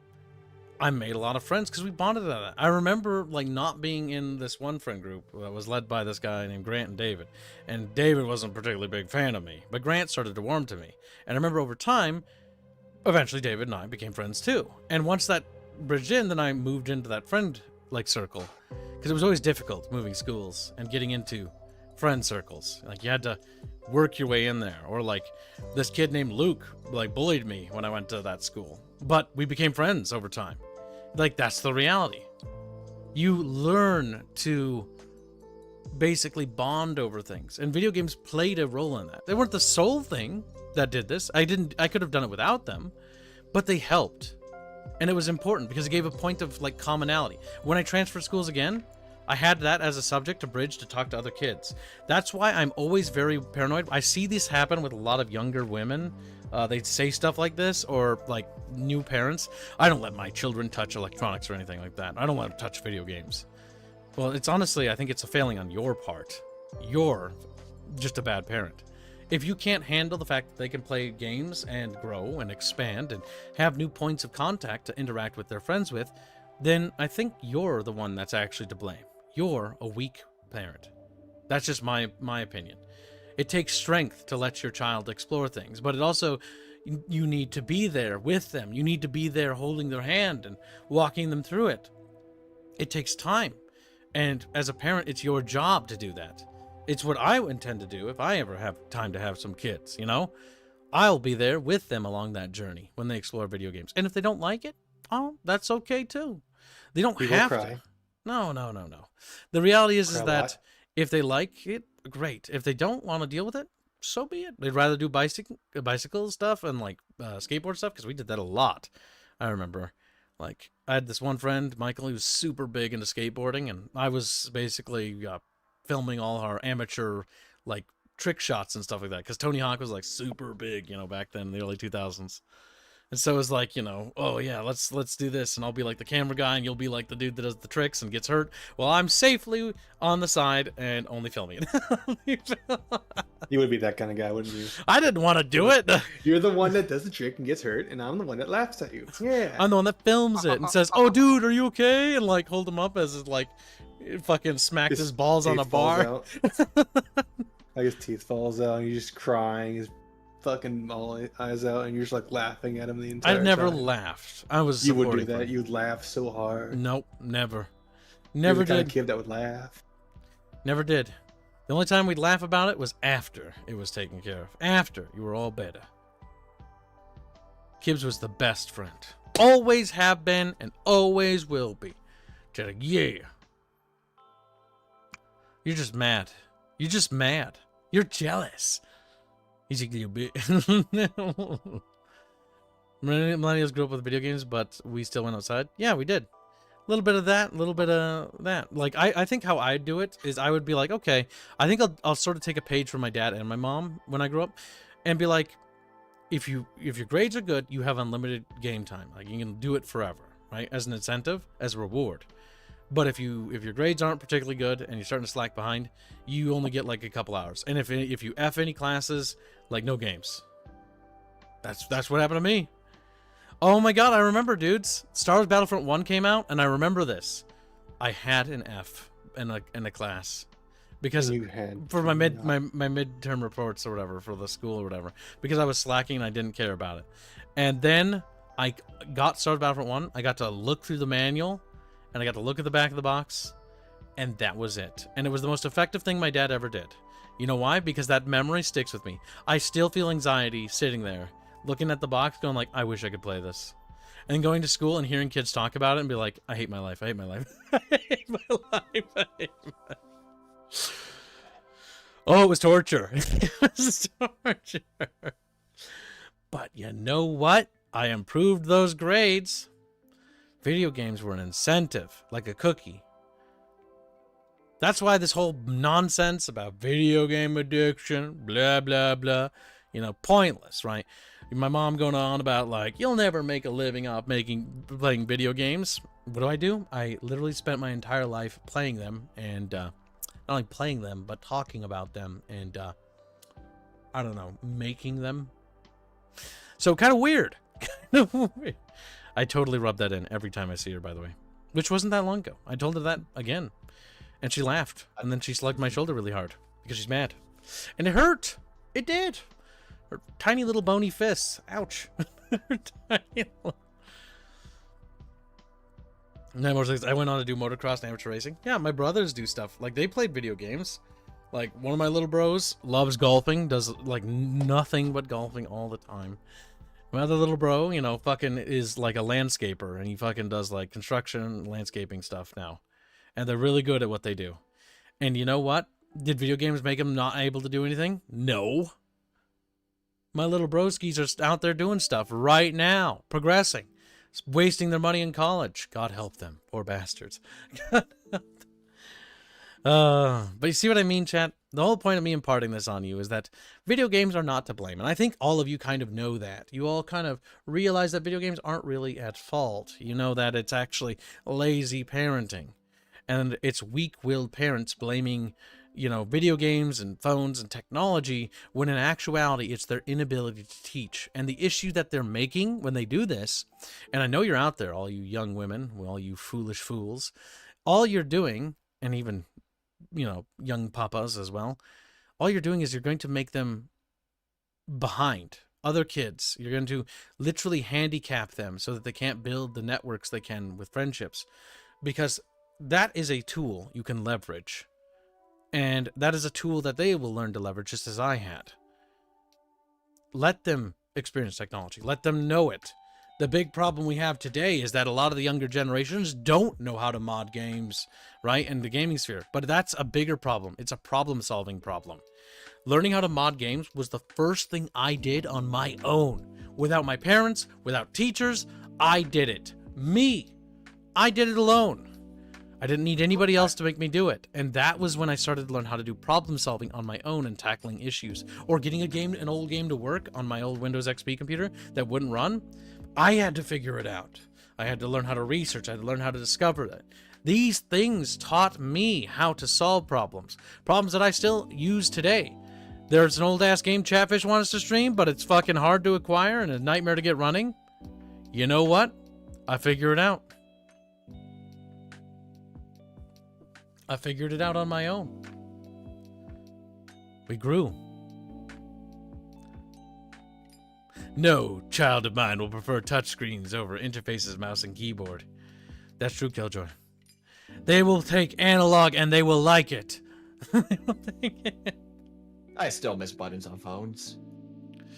I had this one phone that was amazing. You'd flip it and it had this keyboard. It was wild. I miss that.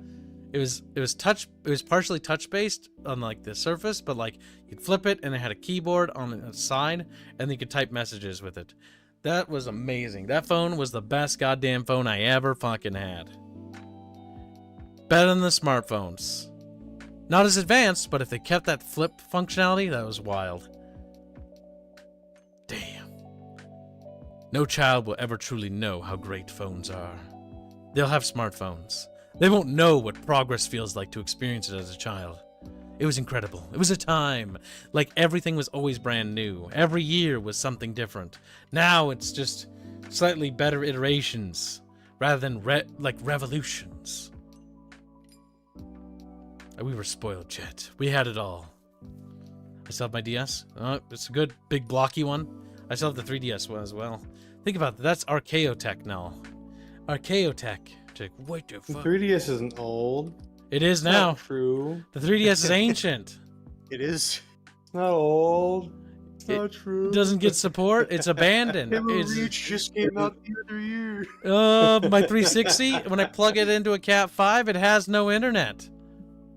I love the fucking 3DS. It's such a good. Well, it's not good, but it had a lot of good games on it. 3DS was awesome. So was the, The DS. 3DS XL was actually good. The original 3DS was not.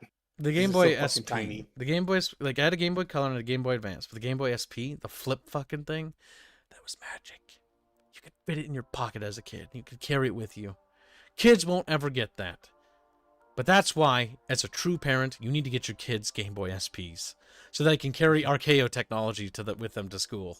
And other kids will be like, "What?" Kids, I'm pretty sure any game that was on those Game Boys would be exceedingly expensive to find nowadays. It would be. They would be if there wasn't remanufacturers, but you know. Oh, that's a Regal kid. Nintendo's going to cough your nutsack.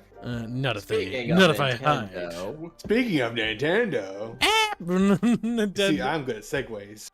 Get on with it. You just stole Fuzzy's thing. You tried to. yes, he literally said that right after. No, that's what I said.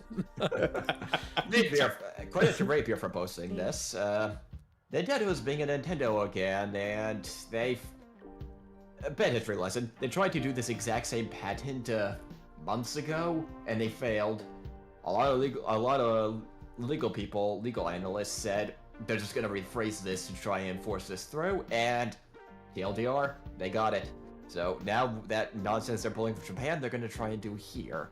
Most probable try and go after Palworld again.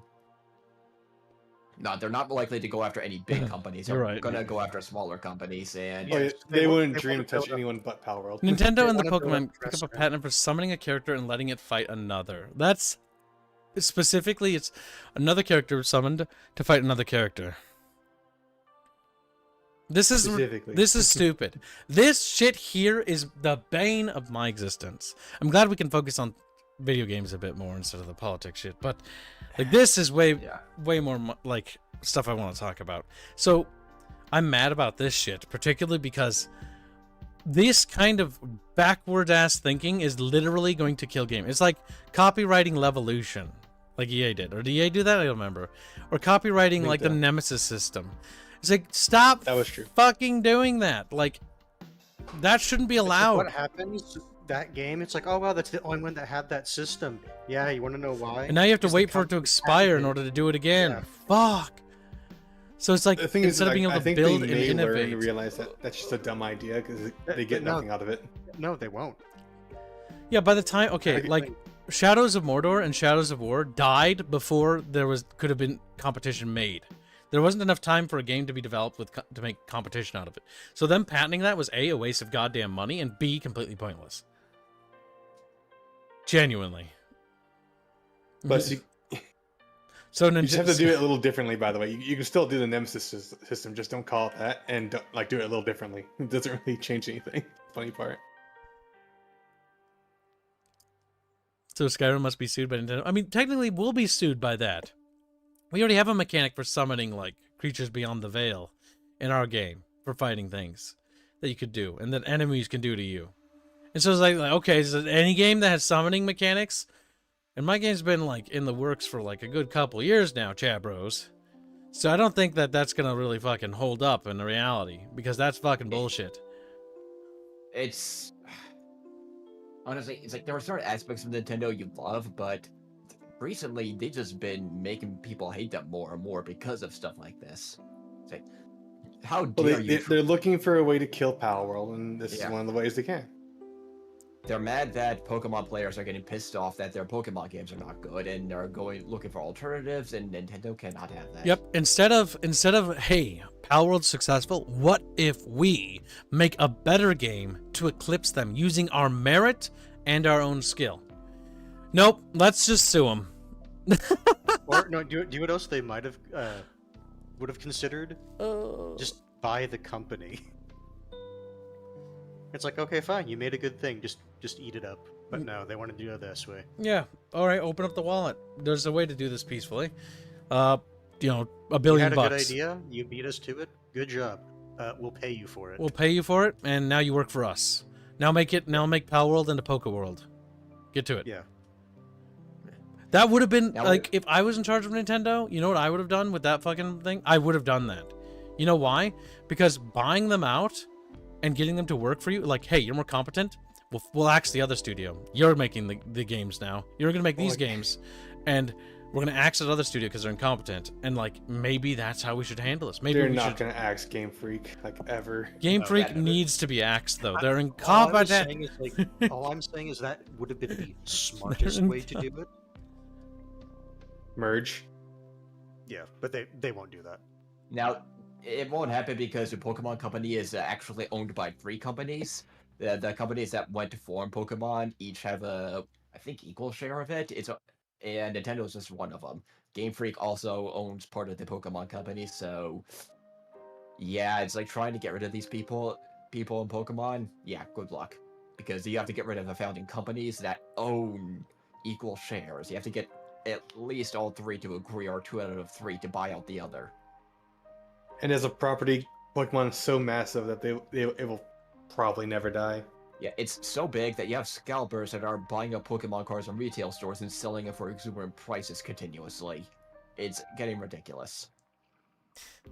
Chappers are like, wow, Nintendo wants to copyright being a nickel meter, Sistorva. Now, Somebody to put a invented, positive says spin Ripper. on this, Practically, yes.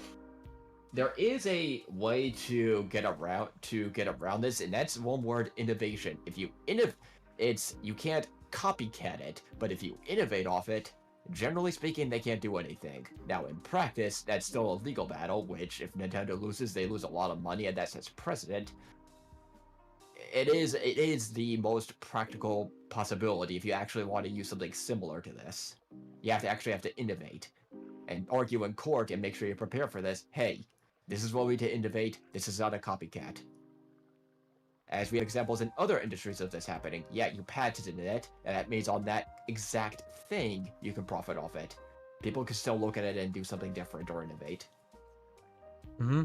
Also, Frederick, when you're dealing with the kind of amount of money that Nintendo has, you could literally just offer Game Freak, like, hey, we'll buy it. How much do you want for it?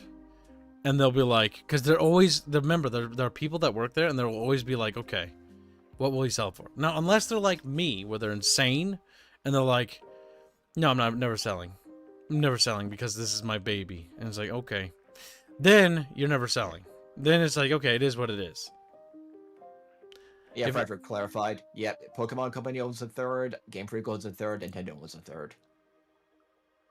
God damn, they own too many thirds. Yeah, because early on, these three companies formed, and this is with the initial business agreement, if I recall correctly. And as Frederick It might be pointed set in out, stone. yeah, it's set in stone, and it's been such a stable working relationship for such a long time. And the way Japanese business culture is, none of them look to be willing to do anything, and they're all in lockstep with each other. Yep. I.e. George Lucas. Yeah, George Lucas selling to Disney. Oh, God. What a I sold to white disaster. slavers, as he called it. He was a hypocrite. I also want to point out, by the way, George Lucas never liked Star Wars that much. Ever. Like, he never did. If he actually cared about it, I don't think he would have sold it. You know why? Because if I care about what I'm building, I don't think I'm going to sell it. I'm going to find a worthy successor rather than hand it off to Disney, of all people. Like, are you kidding me? This To be is fair, like... he did do that after he got like lambasted for years for making the prequel trilogy. Yes, that is true. But the issue is that even ignoring that, there's any other company would have been better. Any other company. But he chose like the worst possible one. And not only that, but he knew. But That's just white slavers comment. But what was the track record of Disney at the time? at that point, Disney was already going down, or starting to go down. Because remember, Atlantis Lost Empire, Treasure Planet had already died, and that was quite a bit before. It was like 2010 or those 12. were killed. Those were sabotaged by the 3D part of the studio. Yeah, so Disney, as Disney was starting to go down, but the CG stuff had yet to really take a turn for the worst yet, because it wasn't quite that bad. Like, you'd look at things like, you know, Disney Pixar's Cars and stuff like that, and you'd be like, okay, this is looking kind of optimistic. They seem to be not only making good products, but their merchandise is good, and companies all around are producing good things. It was a different era. This is true.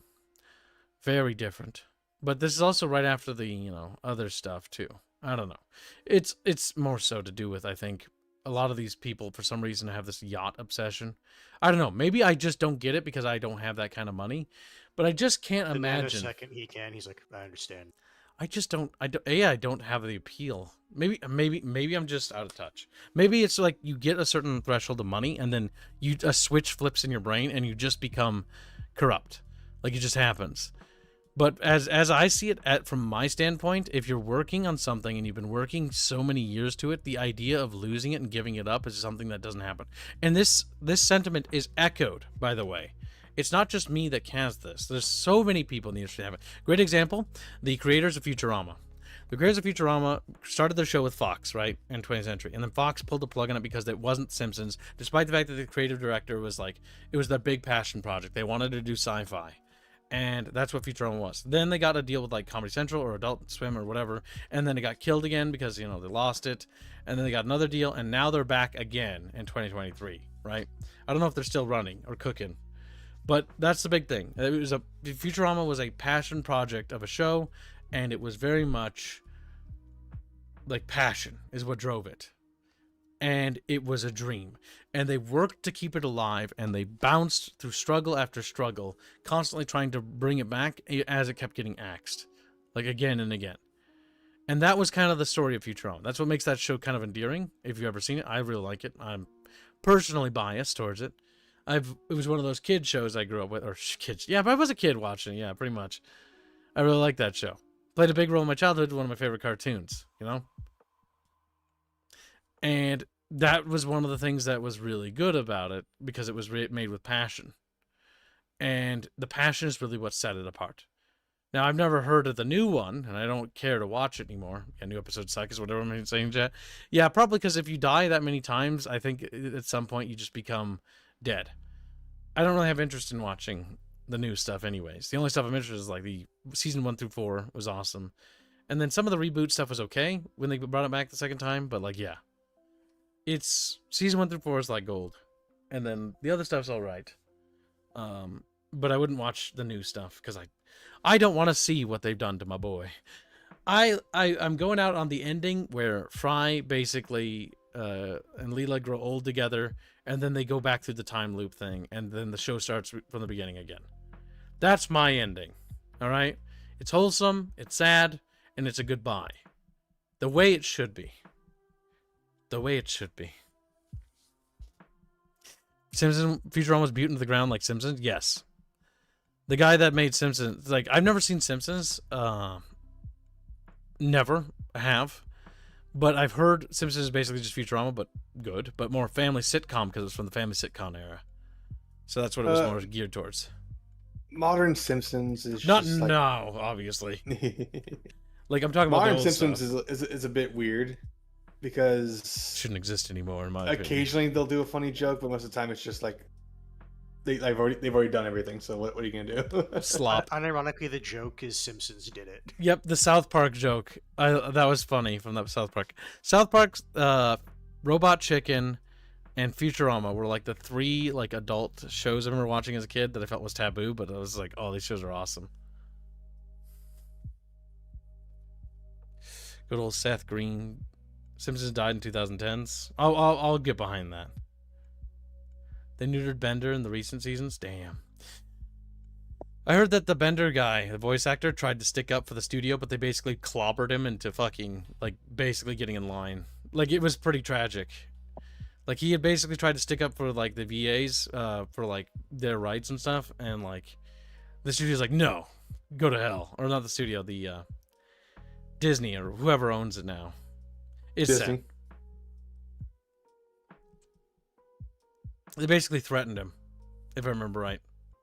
They threatened him. I remember reading about that. They threatened him because it's like, you'll be the reason the good thing died if you don't fucking like sign the contract. Don't you love it when they word it like that? Because we'll use you to blame because everyone else has signed the contract. And meanwhile, he's trying to fight for like a little bit of rights for the team that stayed loyal to the show, and he ended up having to bow. It's fucking sad. And they were going to weaponize the fans against him. That's fucked up, man. That's fucked up. This is why I'm glad we went indie. Because it's not just this way with TV shows. It's this way for video games, too. Like, it's all sorts of fucked up. The AAA side of things for both TV and other things is not necessarily painted with roses. It's actually a history of... It's actually a shit show. Like, genuinely.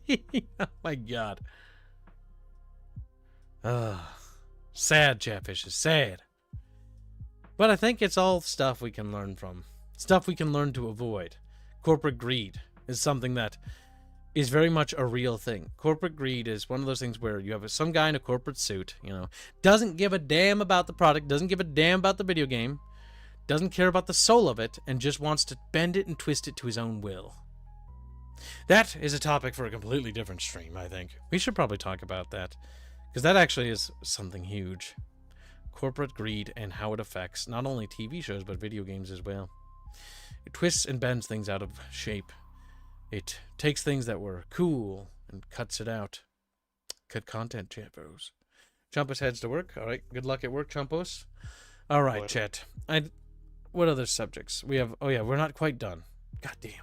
I was like ready to wrap it up, but these are side topics. If we Let's get through them. More stuff to talk about. So hundreds of Diablo Now- game developers join Communication Workers of America. Is this some sort of union? Is what this sounds like? Yeah, this is a long-term trend you're seeing more and more, and primarily West Coast game devs, but in this case, Blizzard's obviously a bit more spread out, of unionization in big game companies. And the main one doing this is the Communication Workers Union. The subset, and I have the article, is whatever their gaming union division is, and it's just the ongoing battle, and it's not going to do good in the gaming industry. As if you know because my main fear in the long term is if you know the problem SAG-AFTRA has done in a lot of entertainment, even affecting gaming, the CWA can do the exact same thing. As these unions, by and large, only care about how much money they can squeeze out, and they don't care as much about the paying customer. And as we just discussed about earlier in the stream, there's quite a few bad actors in many of these big companies. And Blizzard, I'm sorry, Blizzard, I have very little sympathy. Well, not sorry, not sorry, sorry, not sorry. It'd be a better word. Sorry, not sorry, Blizzard. I'm not particularly sorry for them. The Blizzard, the big thing to remember, and I have to stress this for chat bros. Remember, the Blizzard that made the games we love is gone. It's been gone for many years. It's a These new, it's a this different new blood company, really. It's like, these are not the same. This is not the same culture. And as Mr. Garrison from South Park says, sorry, not sorry. I just, if your company goes under, I'm not gonna care that much, and these unions, historically speaking, if they get as supply and demand states, if they control too much of the supply of labor in many of these big companies, it's just gonna lead to a crash of these big companies. As a small indie director, I really don't want to like the concept of like what's the word?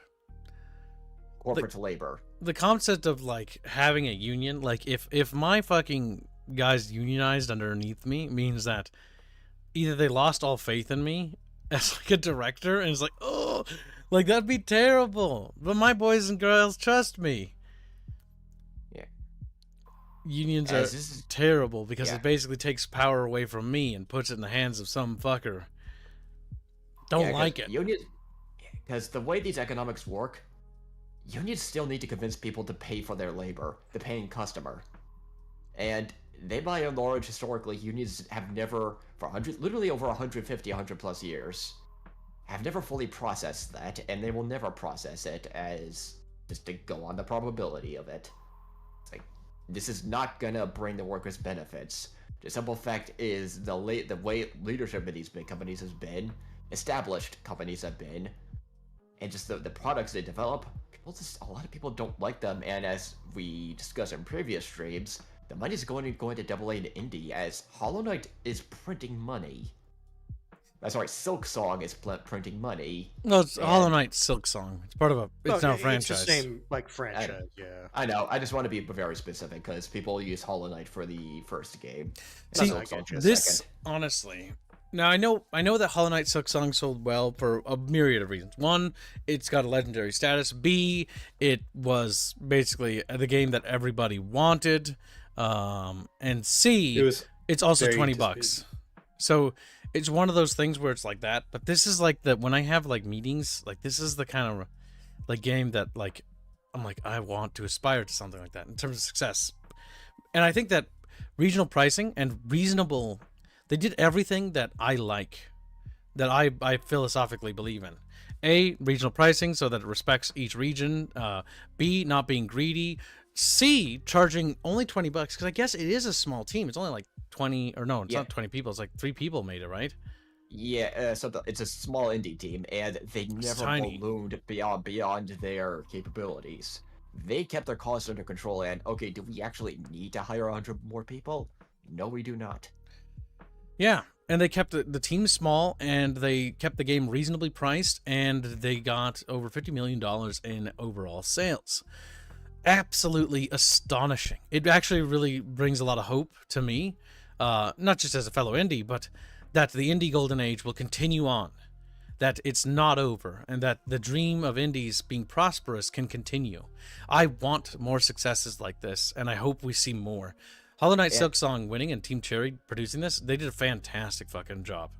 Yeah, and there are 2 more facts about this. One, it's non-union labor, and when I mean non-SAG-AFTRA, none of the writers, the voice acting them for this, as far as I can tell, you really think they can afford SAG-AFTRA pay?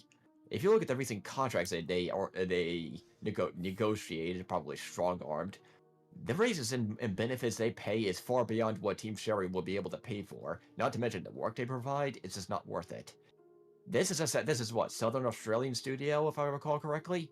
This is way outside the traditional entertainment sphere in the West, and that's a good sign. Decentralize and get the talent pool away from these centralized areas where SAG-AFTRA and these unions can just wreck everything. Yeah, their team is tiny. They're 5 guys and a couple of EAs. 3 guys. Oh, yeah. 3 guys?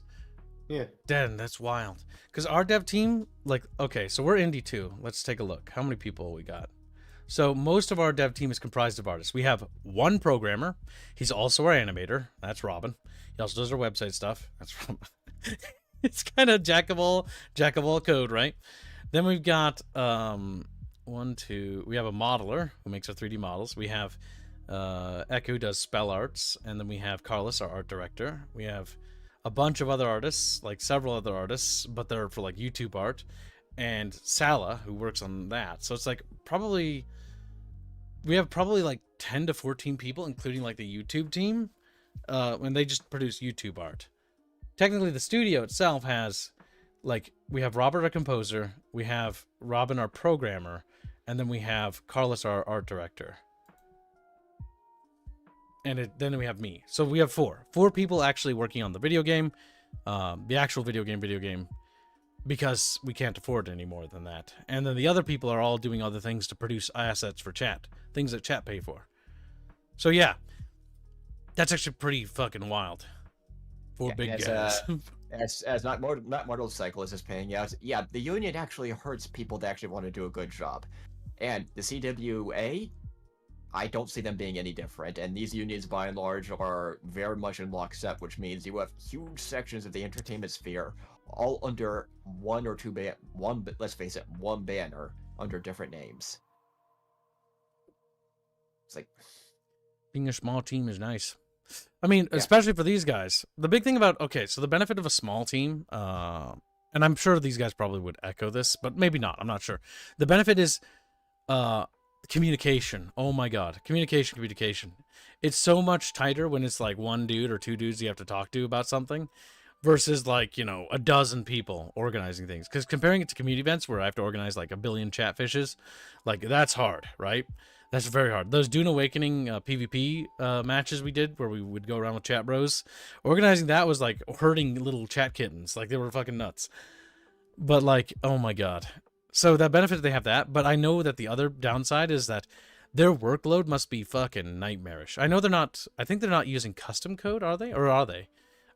Unity. I think it's Unity or a version of Unity, but they're likely to do their own thing, or likely to do their own thing after the Unity debacle. They might. Because I think that was part of the reason why it took so long, is because of all this, not to mention the COVID drama, but also the Unity drama shook up a lot of things. Mm-hmm. But yeah, I mean, the big thing here is that it's really fascinating. And it's also like the Factorio dev, right? The Factorio dev is like one dude. And then you see stuff like that. There's also that upcoming game called Dustfront. That's like one guy. Now, granted, there are some people he hired to help him, like with the music and stuff. But Dustfront is being made by some Slavic man. I can't remember. It's Russian, Ukrainian, or Belarusian. Around that ballpark, right? He's working on this cool looking RTS. And you see that occasionally where like little indie devs do things because nobody else will. It's actually awesome. Also, no AHR to ruin them. AHR is cancer to small teams. Oh yeah, absolutely. Team Cherry took their time, which is what you should do for Vidya. Any sort of human resources would be bad. That's why it's like, whenever there's an argument in the team meeting and like, there's like, okay, the only person who arbitrates is me. Me or Robin. Robin or I. Because we're like the two big beefs. And I trust Robin to handle things. I don't want to see other people do it because it's like we're a tiny team. There's like maybe 10 of us in total. And so if there's a disagreement, we'll handle it. And then we'll talk it out. But yeah, and you do get into fights, by the way. Oh my God. It's like that time fucking Salo fucking was so mad. Oh my God. He threw his goddamn pen. I know it made us so much, but he threw it and it sounded so loud because it smacked into something, and like he was just livid because there was a disagreement about certain art direction. And that's where most of the debate usually comes from in our team. Art. What direction? And there's two core philosophies, like silhouette and like lighter design, or like heavier design with more intricate details, and all of them have their benefits, right? And it's basically this constant like tug and war between certain things. Because you always get that. But that's what the director's job's for. You show up and you're like, we're going to go down this path. And what I say is law. And then you just roll with it. And the fact that they're level-headed is important because everybody knows everybody, right? And I assume the same is for them. God damn. What a journey they have been on. I'm sure they're fucking absolutely ecstatic with their success. Their well-earned success. Super cool. We need more indies, more victories. Samson, welcome to stream. Where's my fan art? Oh no, oh no. Anytime I see a fan artist in stream, it's about taxing them fan art. India can be bribed with pizza. That's true. I'm a peaceful Indio. We're working Indio to death right now. Indio has been somebody I've been kind of like, he's my little pet. I've been basically like keeping him on my lap. He's basically what I've been training. I've been training that Indio because I know that he has a style that I think is paramount, and I've been slowly grooming him to take a bigger role in the studio. And now he's finally doing that, and I'm just sitting back in my chair going like, yes, I trained him well. All those art pieces you didn't want to do was all part of training. Now environmental art is next on that list, Indio, so don't you fucking worry. You will draw environments, and you will love it. No shortcuts. He died in Brazil. He Is did. there any more topics anybody wants to bring up, or is that it? I'm pretty sure that covers. Oh yeah, the bulk of it. we've gotten them all, Yeah. I think. I mean, the big focus was on the ugly business of this week. But it's over, and now the world has begun to heal. Slowly. We got our message out. Very, very, very slowly. But that's the process. Right, Chad Bros? The next stream on today's docket is a game that is weird. It's also quite fitting. It's also political. So yeah, another Rule 6 game. Thanks, chat. Which one is it? Alex Jones' New World Order. Oh. Yep. It is so cursed. So chat has funded that. I figured we'll lighten the mood by playing that because it's a parody. Alex Jones is honestly, I would almost call him like a comedian in a lot of ways, because like some of the clips of him is so He's certainly funny. he's so goddamn funny. Like, especially like the Doom edits when like Doom 3 or Doom Eternal, whatever it was, like it was fucking sick. During the COVID days, it was awesome.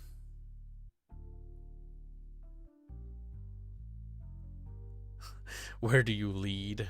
Or Samson, don't make me hurt you. He's like, no. Screams. That's old, no? And pretty short. Yeah, no, it's what I mean. If it's short, we'll have to stream something else. We'll figure it out. But either or, I'm gonna raid into that stream. Thank you all for joining me today. I hope you had a good week. I know it was a bit of a tough week because of the shit that happened, but I hope your week gets better. I hope that you remember to prioritize yourself and look after yourself and take good care of yourself, chat bros, because you guys are awesome. And remember, you guys are not only awesome. The only reason why I have the job I have is because of you, all of you. So thank you very much. Couldn't do it without you, little chat bros. You mean the world to Kib, the world to me. And so we will see you in a few minutes. I've got a I should probably eat, yes. I'm gonna quickly whip up lunch. I haven't had breakfast, so I want to make something to eat, and then we're gonna stream the next game. And if we get through Alex Jones' New World Orders, then Order or whatever, then we will do Hotline Miami after that. So now you know the complete docket, if we have time, because Hotline Miami is not a short game, but it's also one of those games that's kind of like, you know, it's a simple note. Either way, we'll see you in that stream, Chatfish. Thank you for your generous donations, and see you shortly. Goodbye, chat. Later.